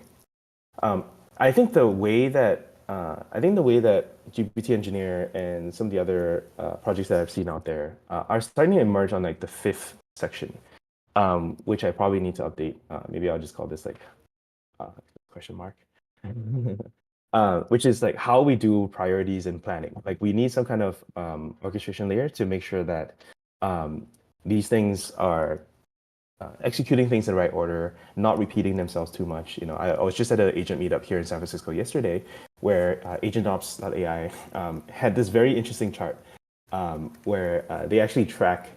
Okay, they don't have a demo here, but they actually track the number of repeat calls, and the number of repeat calls in things like AutoGPT and other tooling like MetaGPT is the one that they were featuring, is very high because these models are very repetitive. They see some example somewhere up above in the context, and they just kind of repeat that again. It's very, very dumb. So we just need way better planning for this whole system to come together and work really well. So I would say the future of agents is like, okay, like now we know all the individual pieces. We're still gonna take some time to like really put them together well, and there's gonna be a few people who successfully specialize them. You know, I think Anton was talking a lot about like, hey, you should only do single-purpose agents, and I think that is correct. But all of them will take some mold of this. Like this is the template for like specialized agents or general purpose. Like this is how this is going to work out. The thing that we're not good enough yet is priorities and planning, and then the things that we're going to keep adding effectively for free from the research labs is the multimodal I/O stuff. But yeah, that would be my quick take. Thanks for your answer. And since we are running out of time, I should stop the Q&A session for now. We have a bit of comments on what you just said from the teams, and they basically said that they are agreeing with you mainly, and they have same thoughts in mind. So that's something that's like flowing around the AI space. And I would It's in love the air. to, Yeah. and I would love to just copy and show it to you as well when you will just have time to check it out. And for now, I'm really grateful for you for the session and for taking your time and talking to us. And I'm sure we'll see you in your articles and also hopefully to see you on next agent-related hackathons. Yes, happy to join. Thanks for having me. Thank you. Thank you. And we are moving on to the next session for today, which is a session from Codium. Codium is AI-powered code integrity tool for developers specifically. And I love the positioning. You're saying that you're for busy developers, which is exactly what we need for the hackathon, because people have pretty short time. They don't have time to deep dive into coding, and they need somebody who will help them with pretty basic part of the projects, and they can work more on ideation and working on improvements. So we are pretty grateful for having you today, and I hope that developers will be using this to improve their coding experience. And we have Itamar here with us.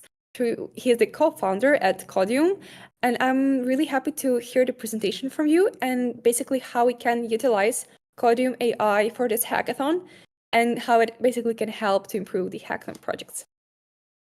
Thank you so much. Do you hear me well? Yeah, we do. Okay, great. So I'm really excited, but really excited to be here. And the community is really important for me, even though it's like one of the holidays here in our country, and everybody are waiting downstairs. And I enjoy like some of the talks, and thank you, Sean, for mentioning me. So I'll try to share a presentation I prepared. It's Cool. To see my loading now. We can screen? see it perfectly. Yeah, we can. Okay, cool. So I want to like kind of maybe wrap up like some of the sessions we saw, talking about agents, benchmarks. I saw this.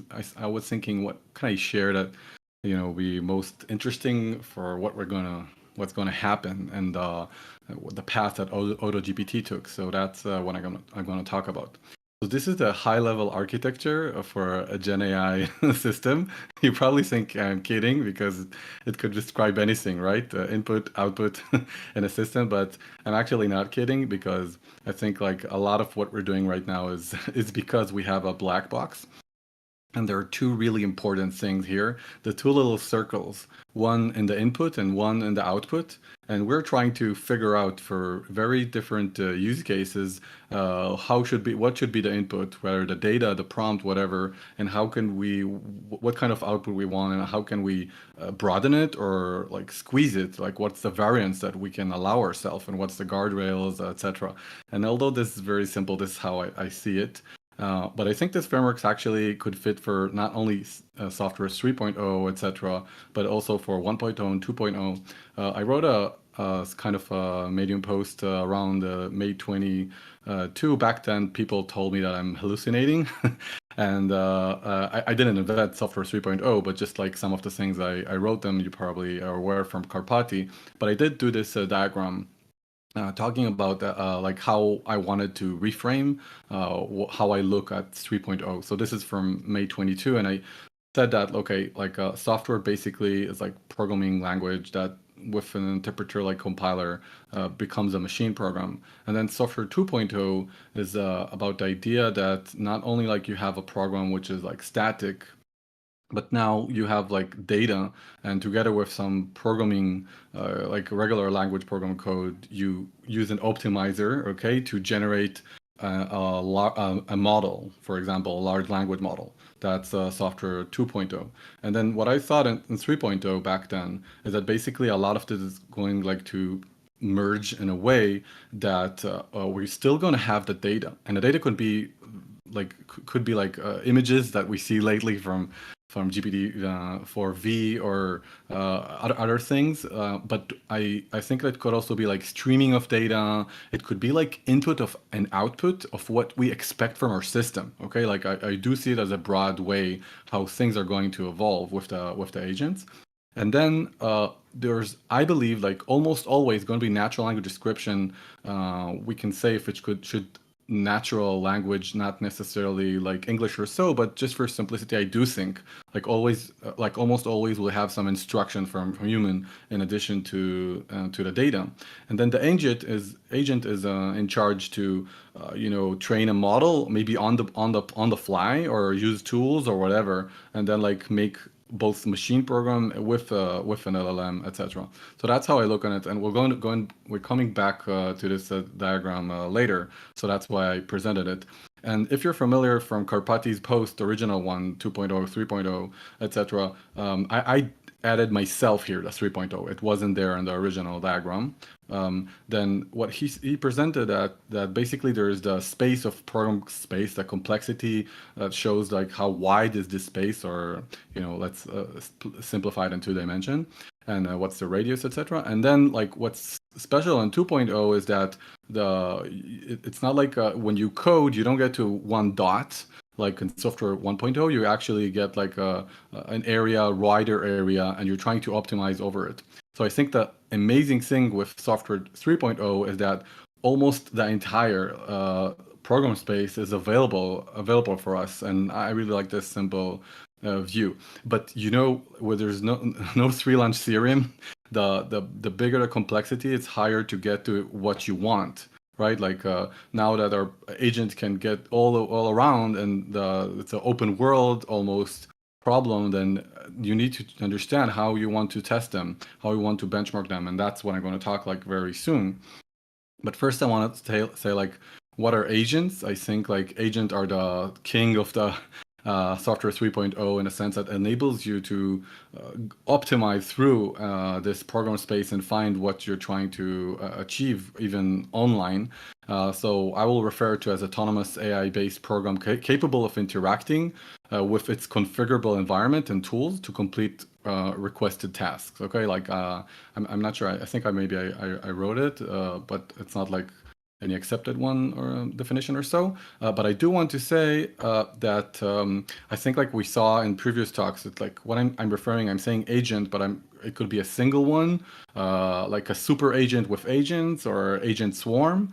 And it could be like an agent swarm or a setup of super agent and agents where all the agents are the same, just like working in parallel, or are designated. By the way, my specific belief, like similar to what we saw in Meta GPT, etc., is that we will see like a lot of specific, I think others talked about it as well, specific designated agents with specific tools and only data that exposed only to them, and like a super agent like orchestrating them, etc. That's my belief. So considering that, how can we actually check them? But by the way, just like I was introduced in the beginning, at Codium AI, like we are building agents that are only the designated one.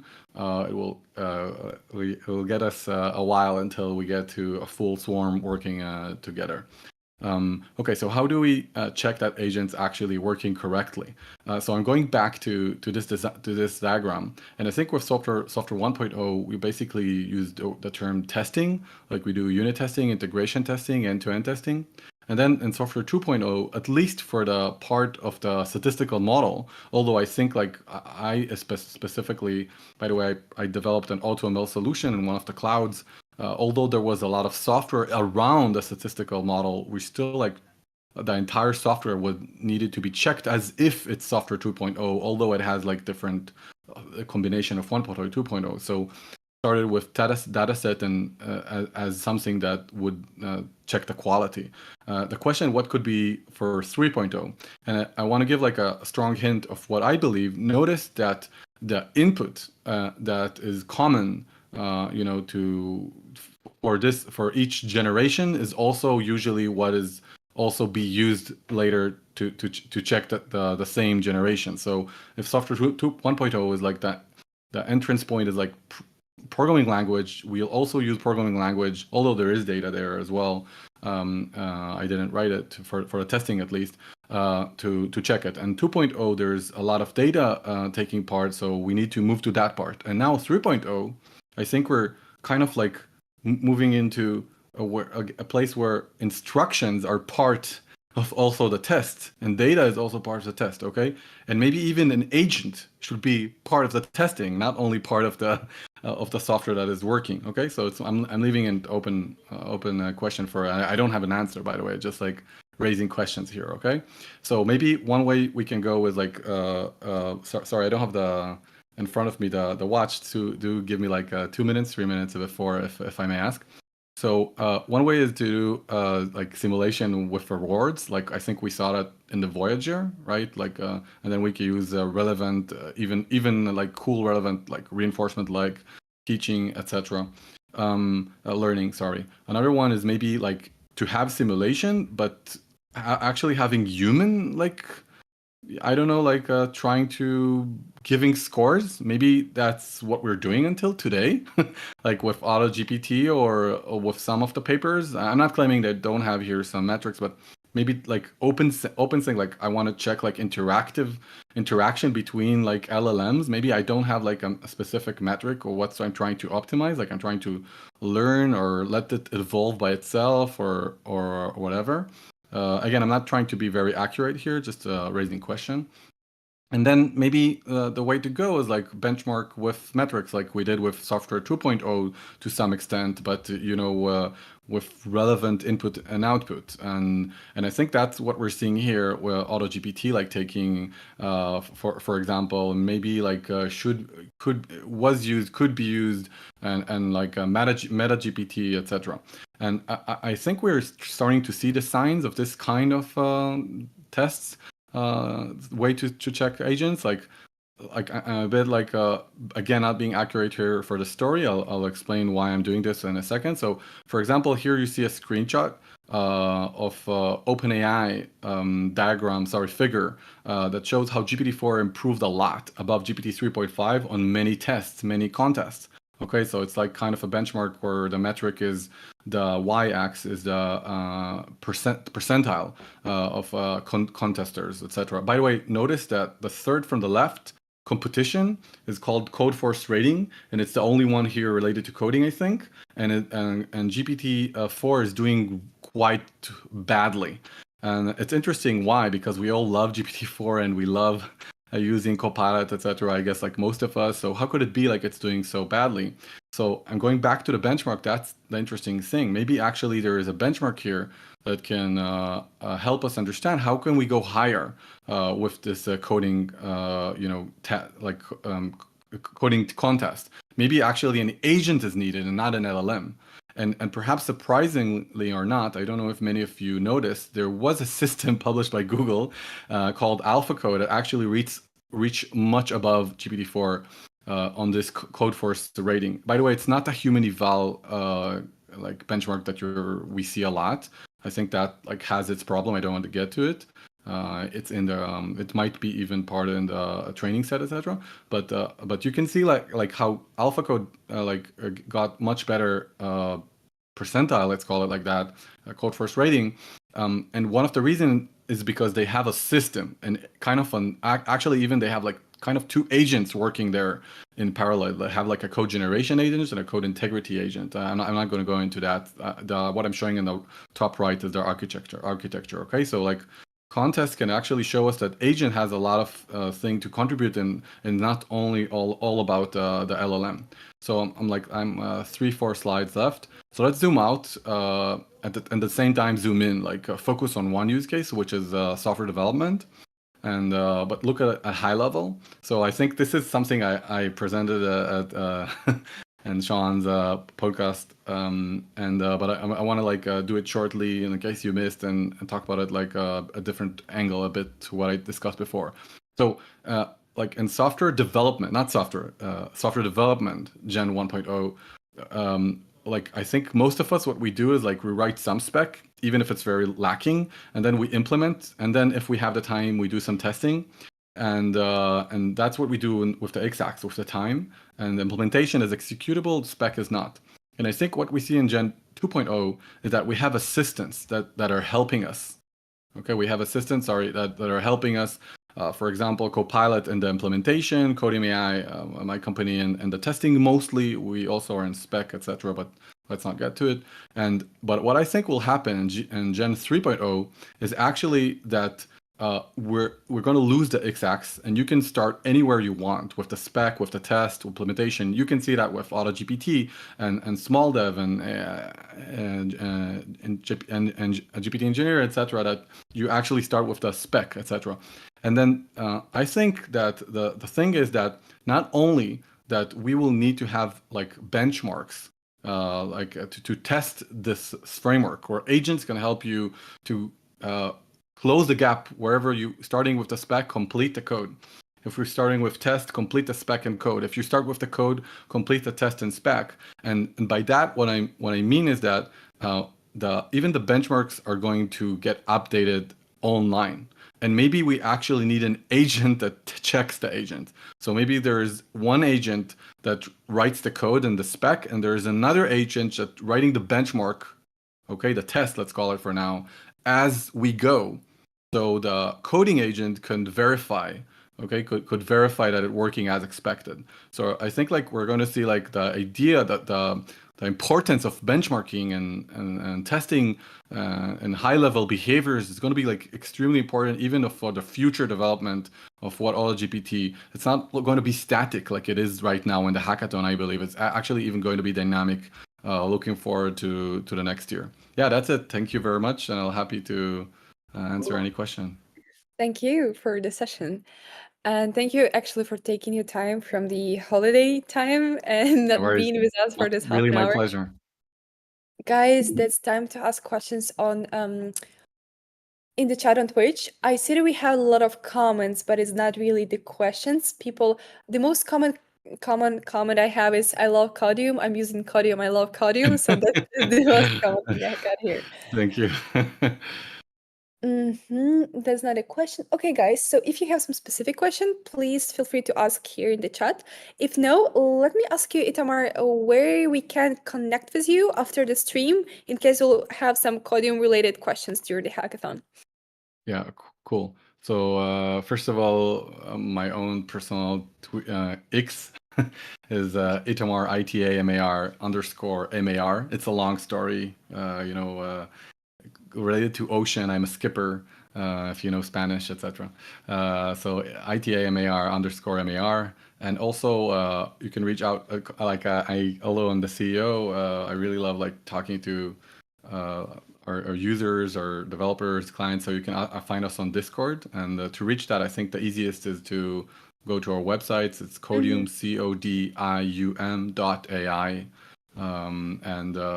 And from there you'll find our Discord, our ID, extensions, our Git plugin, open source that we're going to announce and very soon in an AI engineer conference.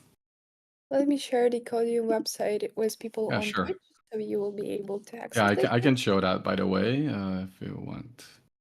I didn't meant to do that commercial, so I wanted to go as quick as possible. So, but you know what? If I am sharing something, Codium AI, one of the things that I think Sean talked about, and I recommend reading. Again, sorry for promoting my own blog, but I recommend reading like this. Like it's from March 23, and I'm talking here about what I think should happen. It's like pre-AutoGPT, by the way, launch and others saying what should happen in order to see the next evolution. Sorry, I'm sharing, right? Yeah, correct. Okay. So the next evolution of agents and AI in general. So you can look for this blog, and I can share a link later, and then you'll find like 6 important AI near future breakthroughs, and then you can also find Codium AI. Thanks for that. Okay, guys, I really encourage you to at least test it. I cannot encourage people to use over the hackathon project because everybody work on something pretty different, having even 4 different categories. But to test every technology that's presented on the stream, that's a must, I believe, because some of them can be really crucial for your project. So just make sure to go and test. If it will work for you, you can use it for the hackathon project to speed up your coding, since you really don't have that much time to build an agent. Yeah. Unfortunately, by the way, we still don't have ready our APIs. Otherwise, I would recommend for agent builders to use our APIs when you want to test code, when you want to challenge code, etc. But we'll try to make it available this year as soon as possible for the agent builders. Looking forward for that. Thank you for the call. Thank you for joining us basically today, and have a nice holiday. And see you then, Father. Thank you. See you.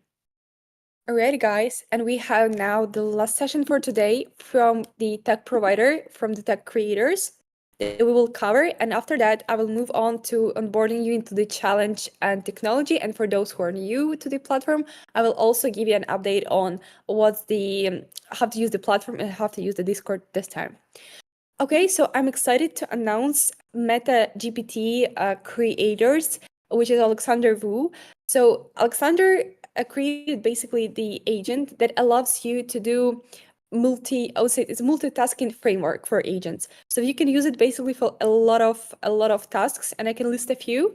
So it's a product management, architecture, project management, a decision maker. It's tools for engineers for code generation, code structuring. You can use it fully. And the main thing of MetaGPT and why it started to be popular is that you don't need a lot of input and you don't need to write a pretty long script. It's only one line of requirements, and then you can get pretty well output. I really encourage you to test out the agent. We have information about it on our event page, so it might be quite useful for you. And now let's take a look on the presentation. I must admit that it will be on Chinese and we have English subtitles. So just make sure to read the presentation, and also you can recall on this presentation after the stream itself. Let's take a look on the presentation from Alexander.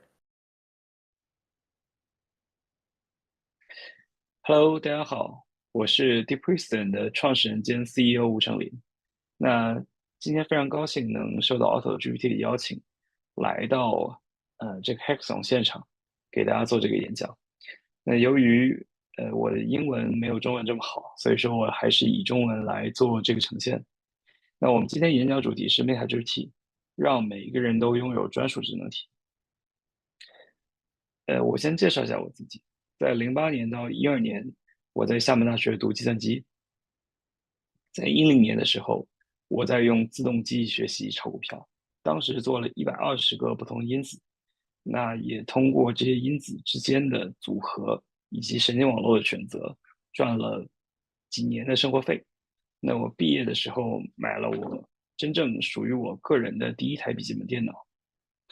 那12年到14年，我在一个头部的科技公司做研究员，一方面是很快成为了一个技术专家兼 team leader，另外一方面也贡献了10几个不同开源工程。我在当时，贡献了这些开源工程之中，贡献了最多的一个，这个被一个 Stanford 的教授打包卖了12.6亿美元。我在其中代码的占比也占到了百分几，所以说相对比较显著。那虽然说我没有实际上的经济利益，但是在当年也获得了很好的 career reputation。那当时我也做过一些非常疯狂的 hackathon，比如说有一个活动是由我发起的，叫 GitHub 马拉松，要求365天，每天贡献50行有意义、不重复、对社会有贡献的代码。那甚至我在去日本旅游的时候，我在旅行过程中在泡温泉，泡到一半，我突然想起我的代码没写，起来穿衣服去写代码。那14年到18年，我在腾讯做 AI，当时做的工作包括了推荐、搜索、NLP、CB、用户画像、知识图谱等等，很多代码都是我第一行开始写的。那一方面是当时我们给腾讯这家公司赚了很多钱，另外一方面是当时我们团队发了可能是腾讯的第一篇 KDD， 那也有一定的学术贡献。所以说在当年我也有一些最年轻的 title， 并且获得了腾讯内的10几个不同的奖项。在18年我成为了一家 B 加仑小公司的首席科学家。那在这个 B 加仑小公司，我也获得了一些社会化的奖项，像福布斯、胡润等这个30岁以下会获得奖项。在19年的7月1号，我做了 Deep Wisdom 这家公司。在过去几年，我们主要关注于 AI infra，在AI infra 和相关的比赛论文上，我们获得了一些小的成就。比如说，我们获得了2个 NIPS 的比赛冠军，一个 KDD Cup 比赛的冠军。我们当时的竞争对手有像 Google、微软等头部企业。那除此之外，我们也发表了2篇 PAMI 和一系列的顶会。那我们讲，这些顶会包括了 CVPR、ACL 等等。那除此之外，我也有很好的合作伙伴们，像包括我们公司里的非常优秀的团队和我们开源社区里的非常优秀的团队，他们来自于全世界的各地和非常有多样性的一系列的公司。那这个是 MetaGPT 的一些历史。我们在过去的这2个来月，获得了一些微不足道的成就。一方面是和中国的开源工程相比，我们或许拥有更好的 staff history，在我们基本上没有做任何的宣传的情况下，我们也获得了这个一些小的成就。那另外一方面是我们在8月份的 GitHub Trending Monthly 获得了17次的第1名，而 Llama 作为这个第2名，他获得了6次的第1名。那当然也有一些头部的风投，像H6Z 等等找到了我们。除此之外，也有很多社区的用户使用 MetaGPT 这样的一个生成软件的工作，去生成了大量不同的应用。那这些应用非常有 diversity。值得一提的是，我们目前的社区现在有6000多名用户，包括 Discord 和微信。那当然，在背后实际上我们有一个非常典型的智能体的多样的抽象。那这是一个非常典型的多智能体合作的过程。一个用户他需要写一个2048游戏，那 MetaGPT 就会给他构成一个智能体团队。这个智能体团队包括了产品经理、项目经理、架构师、工程师和 QA。那用户发出需求之后，产品经理会进行产品目标的分解、用户故事的撰写、竞品分析，以及最后需求池的一个撰写。架构师接到了对应的需求池，会对数据结构、API、时序图、文件列表等进行生成。项目经理会排除具体优先级进行逻辑分析，而工程师会完成里面所有代码，再交给 QA 进行代码质量检验和基础的测试。那最后再交给一个用户，由用户进行检验和评估。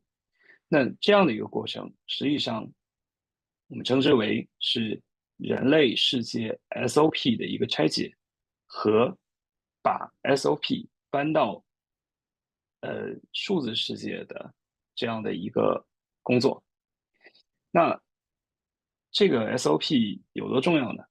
我们讲，如果说人类世界有2种代码的话，那么其中有1种代码是针对机器撰写的。我们也讲，比如说像 Python， 比如说像 Java， 实际上都是针对机器撰写的代码。那 SOP 是针对人撰写的，由人进行执行代码。那如果说我们能够把 SOP 也搬到数字世界的话，那意味着我们可以把现实世界的某一个经济体完整的搬到数字世界进行整体的执行。所以说，在这样的一个过程中，我们模拟了一个完整的软件公司，把整个软件公司的 SOP 中的一个最小化版本搬到了数字世界，并且让他们能够得到完整的运行。在之前的软件生成这样的一个细分领域上，我们可以看到我们拥有了较好的效果。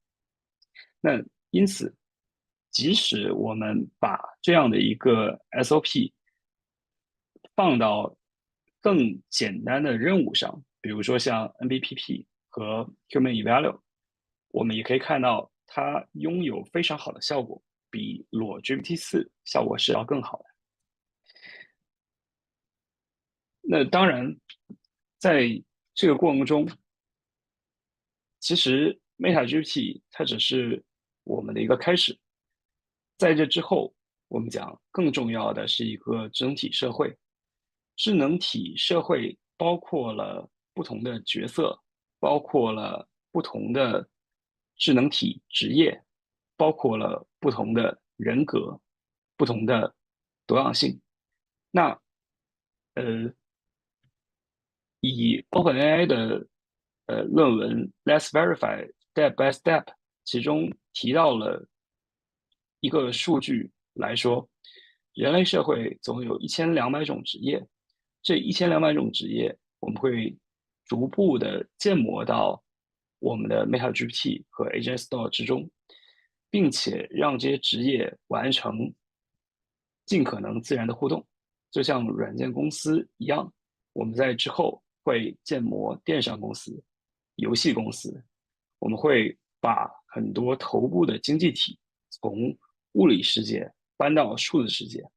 我们希望能够让 agent 产生更多的生产力。好，谢谢大家。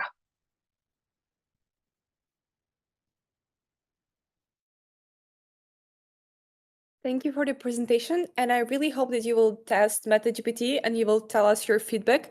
How do you like the agent and what do you see the areas of improvements? Because we have the creators of the agent with us over this hackathon, running around Discord, checking your messages and helping you. So your feedback can really impact on the future developments of MetaGPT. Take it into account and actually use it for your advantage. And now we are running to the platform and Discord guide, as you might see it now on the screen. So for new people, I see that we have plenty of you left on the stream right now. Could you please let me know who is completely new to LabLab.ai? If you are new, you can put 0 in a comment. And if you're not new, just put the number of the hackathons you already participated in. If you can count, actually. I'm usually doing that in the very beginning, but now we are running into the guide and I want to make sure that all of you need pretty detailed instruction. If we will not have that many new people, then we can go with pretty instructions that are new for this hackathon. So interaction with AutoGPT Discord that is new, and also the evaluation that will be also completely different from what we had before. I see somebody's writing 10. Is it really the amount of hackathons you participated in, or you just misclick and you wanted to put 0? That's really a lot. Okay, I see a lot of zeros. 4. That's also a lot. I hope you made it 4 prototypes as well. 1, all right. I see the couple of people that are new, so let me go briefly through the main guide, because you can access it after the stream, and then we'll go mainly on the Discord part. So to complete this hackathon, you have basically a few steps, and step 0 is to pick the hackathon. You're now here. And after the stream, you will work on creating or join your team on LabLab.ai.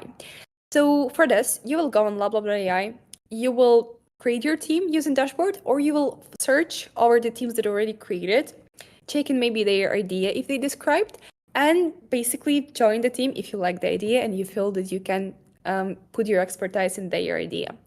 Then you will go on Discord, meeting your team there. And the thing is that when you are getting specific number of team members, which is more than 2, I believe, you are able to create your own private Discord channel. So that will help you to keep communication with your team members. Then you will sit with your team and think on the concepts and ideas you want to work with, and you can come out with one really very good and brilliant, 2, 3, even more of concepts you think you can work on over this 3 weeks of the hackathon, and then go and discuss it with mentors to pick the best one that will be the less maybe time consuming and the easiest to implement over this time. Then you will get OK go from mentors and start building. Basically, 5th step is building your prototype, and then you will submit your solution on LabLab.ai. Going briefly through the steps. So first of all, make sure that you filled in your profile. The thing is that when you are searching for new team members, the only information you see is the information they put it into their profile. So the name, expertise, and bio. So if you're not putting any information in your bio, people don't really know who are you and they cannot invite you in their team. So make sure that you can put all the relevant links to your LinkedIn, to the GitHub, to maybe Instagram, Reddit, and then put short bio telling about your expertise. And then people can connect and can have you in the team. Then you can use our platform dashboard to create a team using this button. And also you can join a team searching through the list of the teams that have specific looking for a team label. It's red, you can easily see it on the teams page.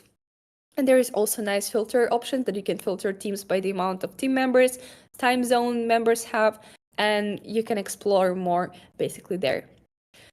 After you will got 2 or more members, you will be able to create a chat on Discord and chat with your team there. Then you also can access the help. So this hackathon will be held on AutoGPT server. So if you are not still there, and if you are on LabLab.ai server, please make sure to check all the announcements and make sure that you will be on AutoGPT. Let me explain you why. So over this hackathon, we are not only will have all the communication on AutoGPT server, but also amazing mentors from AutoGPT team, from VBA team, and from all the other tech providers. So they are waiting for us to help you with their insights, to host the Q&A sessions, to host talks, interviews, exactly there. So we really need you to be there on their server. And in that way, we can basically communicate with you over the hackathon and give you help you might need. And if you have any questions, use LabLab mentor tag on AutoGPT Discord. And again, if you don't have any links or if you are not sure where you should join, follow the updates on lablab.ai Discord as well.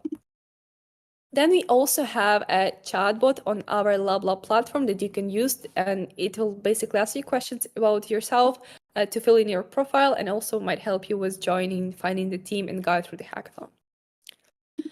Then we have specific channels you will see in AutoGPT hackathon.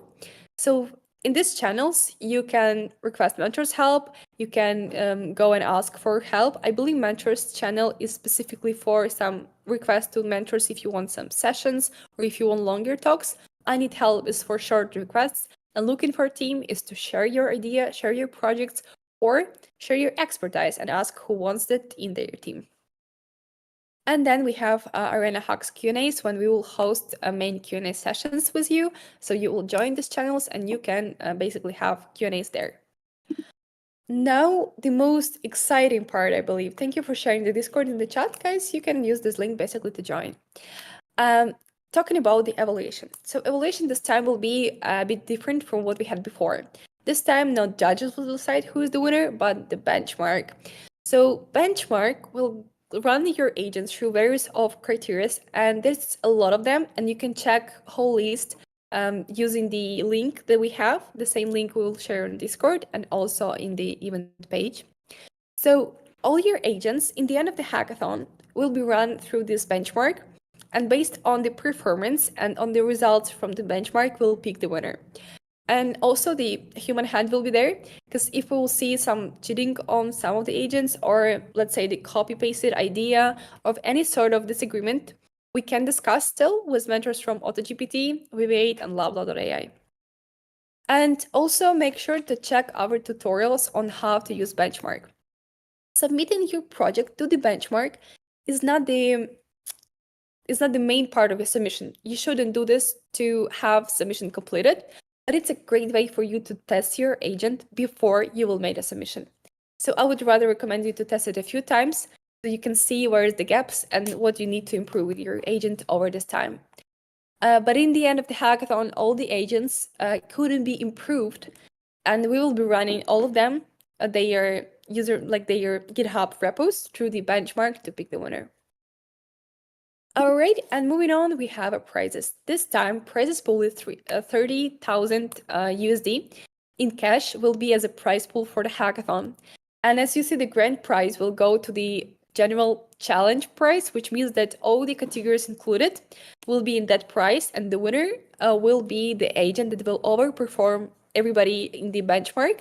And also this agent will be invited to the AutoGPT repo. So you will become one of the main agents into AutoGPT repository.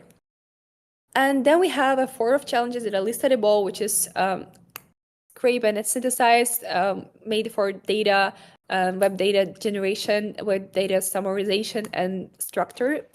Then we have data mastery price, which will go to the agent that will be kind of data science assistants or data scientists that will perform small tasks needed to perform some researches. Then we go to code excellence price, which will be a code helper, code assistant solution. And then we go to open-ended protocol agent. That means that you can build anything you basically want as long as you follow the hackathon rules and use agent protocol. Make sure that all of your agents needs to be open source and be under MIT license. And the evaluation, as I just mentioned, it's basically the same information. So we'll be using benchmark for the final evaluation. And also after the benchmark, our mentors will go through and making sure that everybody in the list wears the performance and their presentation is basically saying what the benchmark showed. And I will not stop on the submission part because you will get this information after the stream in the email and also closer to the submission part. So don't stop on that. You already got a lot of information over today's stream. And if you need any additional help, you have a Discord of AutoGPT and AutoGPT Arena channel, and you have I Need Help channel, and you have Tag Mentor in case you need any extra help. Not taking your time, I'm wishing you good luck, have fun, don't forget about having fun, go and do your teams, and just have a great time over this hackathon. See you on Discord.